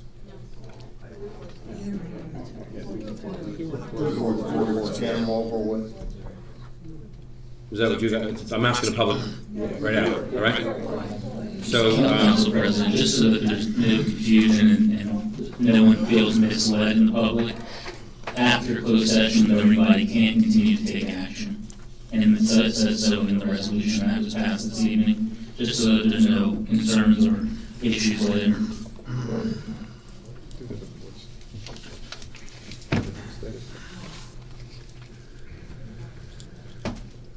Mr. Yachafano, when we go into closed session with the Bowley vote, and if we come out of closed session to take action, if we do all of this with the reports in a reverse fashion to cater to the public, can we take action? The resolution states that you might. The language in the closed session resolution that talks about taking action generally refers to taking action based upon what was discussed in the closed session. Correct. I would recommend to the council that as a courtesy to the public, if that's what you want to do, you complete the balance of the regular agenda, save the Bowleyville discussion for the end of the agenda. What you should do is you should just make a motion to return to closed session based upon the resolution previously read, and then go back into closed session. But could we act afterwards, though? Yes. Okay, that was the only in relation, if that's the way you're going to proceed, only as to Bowleyville should any action be indicated. Yeah, because the previous one is resolved, done, taken care of. We're on the second component of that, so. Council President, we also have the discretion to take whatever action, add items to the agenda according to our code. What the attorney just told you is that the only actions you can take are those related to what may happen after closed session. My recommendation is you leave the agenda as is. I really want to, I mean, it is, Let's move. it's 10:30, I don't want to, I really don't. So we're going to, I'm going to move it for reports so they can do what you need to do and address it that way. Mr. Quinn? Yes, my report, I attended the opening for baseball and softball. It was very well attended. I was surprised because we had a little bit of rain that morning, and then they actually got some games in later in the afternoon, so it was a good day. And I hope everybody had a great Easter and Passover. Thank you. Thank you, Mr. Quinn. Mrs. Smith? Just wanted to, I attended the April 15th Planning Board meeting, and modification to the site plan for Morris Commons was adjusted and approved. And the next meeting for the Planning Board is Monday, May 20th, 7:30. And I just want to say I hope everybody had a happy Passover and Easter as well.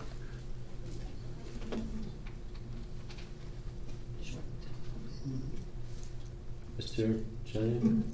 Echo the same. I hope everyone had a happy Passover and Easter. Thank you. Mr. Freelander? Yeah. I thought you were just going down the line. So. Well, okay, yeah. we'll mix it up a little bit. Sounds good. Quick one on the library. They just started working on their quiet room. That's a positive thing, and thank you for the administration working on the flood issue at Ernie. It's a mess, but it's going to take some time, but we'll get there. And I wish I could report on the regional school board, but they chose the last one they want, so I'll tell you next time. That's it. Council President? Could I just ask a question with regard to the report that Councilmember Freelander? Go ahead, sure. You mentioned the flooding that took place at the Hibernia Branch Library. Yes. Question for the mayor. Did that flooding affect any of the technology systems at the township stores there, houses there? No. Nothing. It was in the basement. No. Thank you. Yeah. Nothing was, except the floor, just the floors, the walls. Books was, nothing was touched with books or anything else. But it's just a complete mess from the water. Thank you. Mr. Sackett?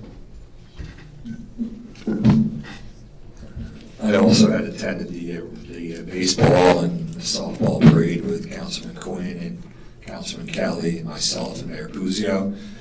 Nice day.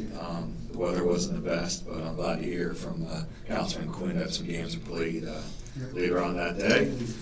I hope everyone who had celebrated Easter had a great holiday with their family, and people who celebrated Passover and still are celebrating, because it doesn't until Friday night, are enjoying their matzah.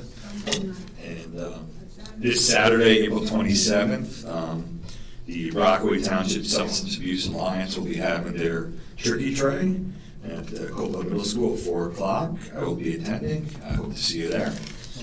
Also on Saturday, May 4th, 12 to 3, the Ford Fage House, there will be a Iron Masters open house with lots of activities planned. And I thought Manny was going to mention this, but he didn't. Sunday, May 5th, Slacker. Sunday, May 5th, the Rockaway Township Library from 12 to 4 will be holding their spring festival. And also this Friday, in honor of Arbor Day, we'll be having a night at the Shade Tree Commission.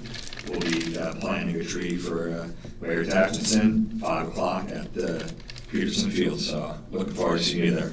It's his birthday that day, too. Yes, it is. It's his birthday. Thank you. Thank you, Mr. Sackett. I have nothing to report. Thank you, Mr. Jackson. Okay, since our last meeting, whoever goes past Larch Street, the Birchwood, a firehouse, the electronic sign is up and operational, looks really good. I just want to acknowledge that it was donated by the Ladies Auxiliary and Jenkins family. There's a little part of the sign acknowledging Jenkins family memory of Bob, Harold, and Kay. It was really nice. That was put up since our last meeting. Also, on May 5th, Mayor Puzo, maybe you can also fill in, on May 5th, Lift It Up, the program is at Morris Hills, correct? What time? I have to look. 12. Isn't it 12? Yeah. 12 o'clock, it's in the weekend, right? It's a Sunday. Yeah, it's Sunday, and it's really a good event. Are you going again? Yeah. And just want to wish everyone a happy Mother's Day coming up. You took my color. That's it, Mr. Palmer? That's me. As Mr. Sackett and Mr. Quinn had stated, that Mayor Puzio Mr. Sackett, Mr. Twin, and myself did attend the parade. Mr. Swanton from Recreation and his crew does an amazing job. I mean, in the way that they do the fields, there's a technique to it. They did drainage on there. The game started at actually 4 o'clock. They didn't think they were going to be able to do anything. Correct. They did, and it was a great day, even with the weather. It was well attended by people that participated in the walking of the parade. I think our cast got a little extra oomph from chasing that Corvette that was in front of us, right? She really did keep us in shape. We had a veteran that was retired in the Marines that were there. It was great to see our veterans there and recognizing them with Picatinny, all of our volunteers, the fire department, police department, those who attended the concessions, and they just really do give a lot for the efforts for the kids, and it's all about the kids. The other thing that I wanted to talk about, and Dave, thanks for the graffiti, taking care of that. That was a great thing, so I appreciate you jumping right on that. That was over there.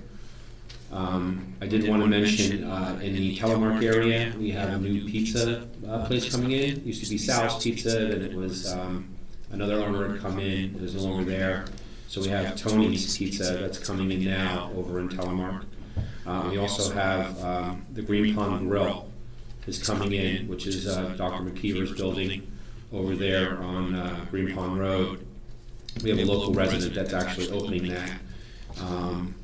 And the Tony's Pizza, they have a couple of pizza places, and they're great.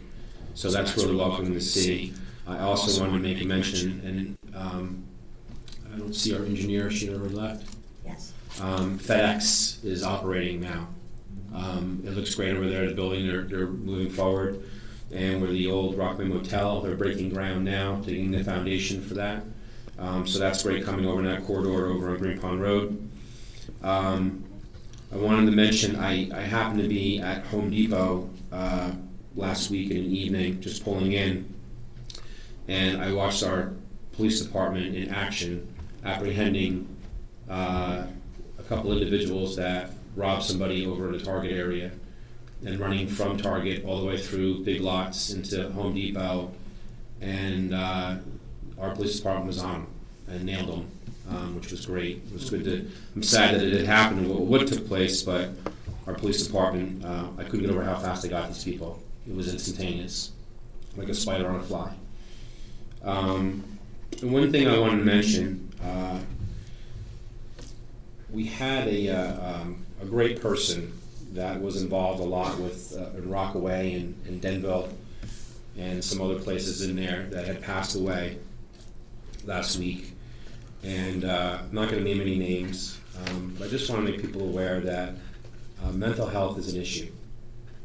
It's a serious thing that people should think about, how they interact with people, other people, what's going on. Sometimes the most smiling face that you see could have an issue. So just when you see people and talk to people and what goes on, some people might not be having a really good day, though they look like they are. And it's a serious problem in addition to our opioid crisis and everything else that's going on here. So just keep that in mind. Some may know who I'm talking about, which was a great person. And that person is going to be deeply missed. So with that, happy Mother's Day. And I look forward to seeing everybody at some of the other events that you had mentioned. Tony's Pizza? It's Old Telemark Pizza. Oh, okay. Yeah, it's on the corner of Telemark Road and Green Pond Road. Yeah. And it's, I'm sorry? Coming soon. Yeah, soon. They have their signs going up now and they're doing the inside, so. Any event, with that, thank you very much.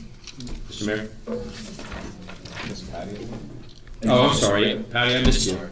I'm here. I apologize. Save the best for last. Everybody, and happy Passover to those that are still celebrating. And thank you. Thank you, Mrs. Abrahamson. Mr. Mayor? I just want to give everyone a quick update on the school situation with the school security. April 29th, our new SRO will be starting at Copeland, so that's in place. It'll be fully functional. As far as the Class 3 specials go, I reached out to Dr. McLaughlin, our current superintendent, And the Board of Education has, he expressed to me that the Board of Education has put aside the funding for the Class 3 specials, and I'm moving forward on my end with pricing out vehicles, training, equipment. We're in the process of doing that so we can hopefully sooner than later put out a job notice in the newspaper or an advertisement to try to start bringing in applicants.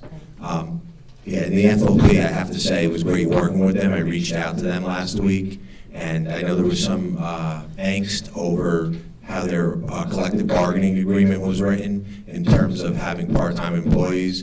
It's not an issue. They were totally on board with, they checked with their labor attorney, and they're totally on board with the Class 3 specials. So that's not going to be a hurdle. And we're moving forward. We should have them in place by September. Great. Council President. Yes. Has the FOP countersigned their collective bargaining agreement yet? Yes, actually, I'll be happy to report all 6 unions are signed, and if you're going to ask me if we dropped the unfair labor practice, yes. Thank you. And I do have a report. So. Mrs. Seeger? Okay. I've had many department heads come up to me and voice their concerns, so I would like you to give me a few minutes just to kind of wrote it down. It is my obligation as a professional business administrator to inform the mayor and the council that Rockaway Township administration has been brought to a critical point in its ability to function because of the budget restrictions which have been placed upon the township council's refusal to fund the township's need for professionals assistance pursuant to NJSA 40A11-5.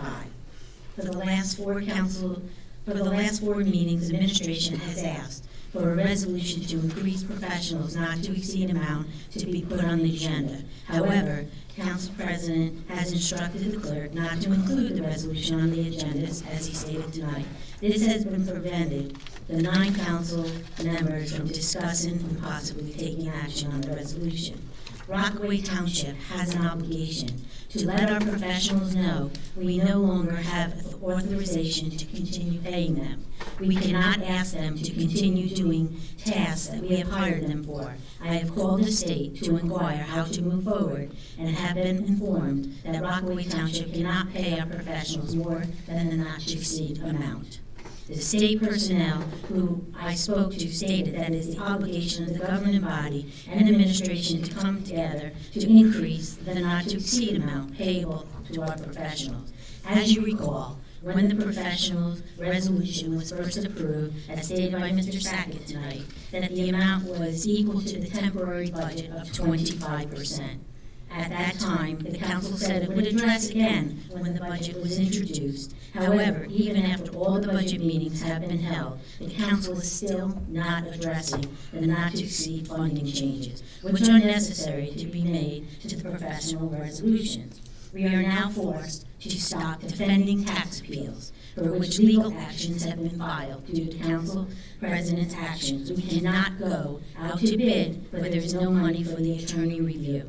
We have grievances and personal issues that now have to be stopped and not addressed, which may result in more loose lawsuits, but we cannot have an attorney address these matters because we do not have the authority to exceed the amount approved in the resolution. This is complicated by the fact that the council has not given the township attorney a contract because the council majority does not like him.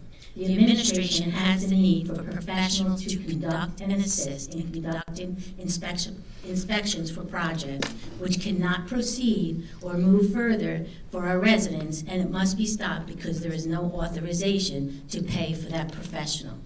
The council president has put Rockaway Township in harm's way. We cannot function as the government is meant to operate. Effectively, we are in a government operation shutdown with no authorization available to use to pay our professionals who advise, serve, and protect the interests of the township. As it stands now, there is a need and outstanding invoices in professional fees for which we have sufficient funds, but we cannot pay them because we don't have the authorization. If the council will not take action on these professional resolutions immediately, I ask that you provide administration in writing a full explanation as to why it will not move forward. In addition, I have written to the council, and so has some of my department heads, concerning the negative impact that lowering the bid threshold has had on the operations of administration. Mr. Jeniak's proposal lowering the threshold at the April 27th council meeting, February 27th council meeting, after everyone had left thinking the meeting was over, except for the closed-door discussions, which had nothing to do with the bid threshold. When I read the minutes of the meeting, I was shocked to see what Mr. Jeniak and the council majority had done. Once again, violating the Open Public Meeting Act, we never had an open, transparent dialogue, or you have asked administration for their opinion with the council to be transparent and talk about that, and I could give you an opinion on how it would affect every single employee and the operations of Rockaway Township. It will cost more money with that threshold than we have. It is not being prudent for our residents. I respectfully ask that the council to vote once again on returning the bid threshold to $40,000. It will improve efficiency and will save the taxpayers dollars, and which to improve the increase, not to exceed amount for the professionals. Rockaway Township has reached a critical situation, which can be easily remediated tonight by voting on these two resolutions. Thank you, and I'm sorry I have to report that. Mrs. Seeger, who wrote that for you? Myself. You did it? Yes. Council President, it's not appropriate for the business administrator to be writing political speeches or giving political speeches at council meetings. That is no way political. That is absolutely political. That is a professional opinion There's nothing professional of a about business administrator. Council President, I think it is appropriate Council President, Mr. Mayor, as to how the town is being affected. It is appropriate for her. Mr. She Mayor. runs the day-to-day operations of this town, and her input is valued by myself and everyone up here. Mr. Mayor? I would not have read that if you had. I had to read it because you ignored my two last emails I've sent you. I appreciate what you said. Unfortunately, there's some inaccuracies that were there, because we did have conversations prior, and you also, the mayor also admitted before, if you knew that there was one thing that was a conflict that we were in litigation about, and removing that one component of that you're not willing to do, is actually affecting that one resolution to modify that, to increase it, you knew that going in there. Every single time, excuse me, I gave you your time. So every single time that we've had that, you know the component of it. You went to the mayor, and the mayor would not remove that one section in there. And what you're saying is that you want to bypass the legislative branch of government under 40A 16 or 4069A 36L. We have the ability as the legislative body to either consent or not consent to contracts. What you're saying is that we can't. So we can't. You're trying to bypass our legislative abilities to do this. Why am I doing that? I have no idea. How am I doing that? Well, you're saying because we're not approving something. I'm asking you to approve the professionals that you said you would when the budget would be approved. You only passed 25%. But you haven't modified it, though. You've been asked to modify it. You have a choice to modify that, just like you did the first time you voted on it when you modified the auditor to be paid 100%. You had that same option Mrs. Seeger, all you have to do is if you modified it, as we discussed. I didn't discuss anything with you, Mr. Tucker. No, Mr. Kelly, and you had a discussion with the Mayor Cuzio.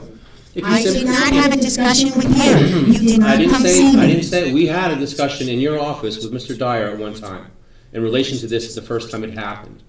So all you have to do is if you modify it like it's been discussed to you and conveyed to you, which you conveyed to the mayor, you wouldn't have an issue. So I'm waiting for that modified resolution. The modification. Thank you, Council President. It's more than Modification. You already talked about it. You know what it's about. Council President, the budget has not been approved yet, so it's a moot issue. However, I will remind everyone of the conversation that took place earlier this year on this topic, where the business administrator at that time told us that the not-to-exceed amount did not matter, and what mattered was the rate. And suddenly here we are, and the sky is falling. The sky is not falling, Council President. The sky is not falling. Once we have a clean resolution, the budget's been adopted, that's the appropriate time to address that. With regard to the bid threshold, Lowering the bid threshold simply requires the administration to come to the council when they want to spend in excess of that amount. I have not seen any resolutions for spending that are at that lower amount or exceed that lower amount. We haven't done anything unless you just haven't made it to us. You're not going to get it till after we go out to bid, and bidding, as you have in the letter that I stated you, I gave you 3 examples. It will cost the taxpayers $10,000 more to go out to bid, and you will not see a resolution, Mr. Jeniak, until after I go out to bid, and you're causing more trouble and more work for the employees when we can get well 7 fixed for $28,000, which is under the bid threshold. Now I'm going to have to go out to bid, and I will tell you that will come in $10,000 or $11,000 more than what it is, and cost us 3 months. You are putting the lives of the residents at jeopardy. Council President, the bid threshold is that the council's, the bid threshold that the council set is the same as it was a few short years ago, when the governing body actually spent less on those items. And we reviewed that as part of the budget process. And Mr. Seeger, I mean, you gave us an example. There's only 13 towns out of the 39 municipalities, right? There was 26 other towns. That's all I looked up. I stopped Oh, before I okay. did that. So, I mean, I'm only going based on what you supplied that's on there. And again, 17 and prior, there was never a threshold that was over that. Correct, but then you No, sent I know. personnel to QPA, you spent money going to class, and you spent. Well, you benefit from that. That's your benefit. Yeah, and. Yeah, you got. It's the town's you got a stipend benefit, for and that. that's why it's a law You got a that. stipend for that, and you receive some benefit for that, so I appreciate it. But that's. Mr. Dyer, do you have anything to add, Mr. Dyer? No? Thank you. With that being said, to go into closed session, or Mr. Shear, you're here. Any no reports on anything? The motion to go into closed session based upon the prior resolution, Council President. Do you want me to read the motion again, Mr. Yatrapani? No, just a motion to return to closed session based upon the prior resolution. And do you want me to say the amount of time that will be in there again? Yeah. It's in the prior resolution, isn't it? I'm just making sure. No. It was read into the Based record. upon the Okay. prior resolution. So we're going to go back into the second part of closed session. It is 11 o'clock. Motion to re-enter closed session. Motion to re-enter into closed session, I'm sorry. No, I mean, Can we get through the motion and the roll call, and then we can figure that out? Somebody make a motion? Yes, thank you, Mr. Jackson. The announced time for the closed session was 45 minutes. Okay. motion from Jackson. Anybody second? Second. I thought you were the motion. Yeah, you made Second. I'm sorry. I said. Jackson seconded. What's that resolution number?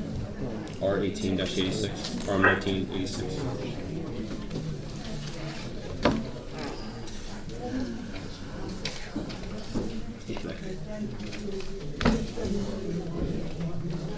Councilmember Quinn? Yes. Councilmember Friedlander? Yes. Councilmember Jedinak? Yes. Councilmember Palumbo? Yes. Councilmember Smith? Yes. Councilmember Sackett? Yes. Councilmember Jackson? Yes. Vice President Abrahamson? Yes. President Kelly? Yes. We have 9 yeses, 0 no's. Motion carries. Now, if we're gonna have a discussion, if we can, I would rather go in the conference room because I can't hear them down there for the minutes.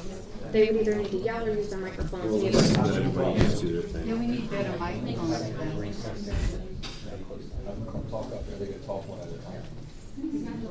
When do we ever talk one at a time? I would like to. Can we take 5 minutes? Yeah. Yeah, we're recessing for closed session. Huh?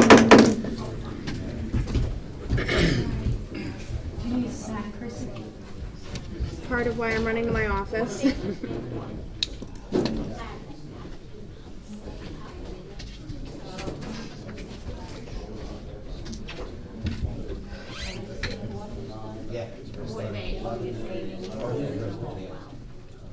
Are we staying here or going? Yeah. Following here, we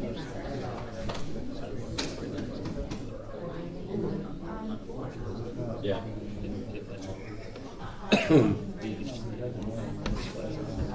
Oh, because that's why I wasn't giving you. Talk about political, oh my God.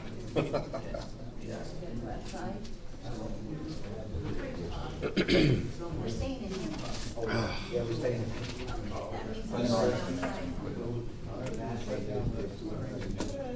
What's that, babe?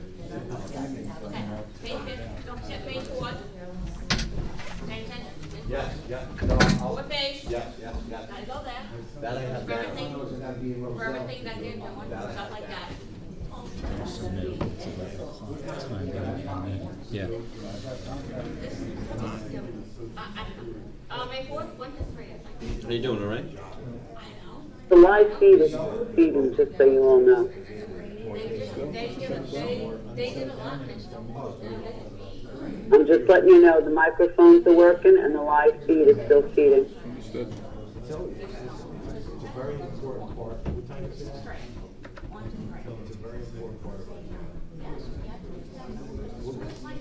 It's going. I love that. The work they've done there. So much. I guess I'm eating. I get a Snickers before I turn to Aretha Franklin. You want something to eat? No, I'm good. Treat? No, I'm good. Kit Kat? No, I'm good. I'm good.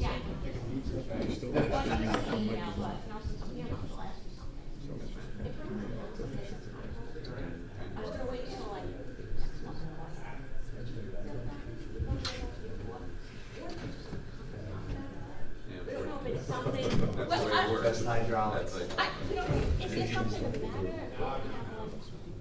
No, it's just fun. Catch base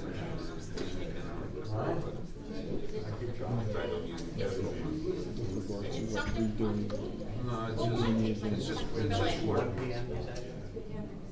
What page do you have on the frame? Yeah, we have there, we're out in Mount Farm, we're doing everything we can do. And you know, after this, sometime water seems to be half the reason. They could be coming down.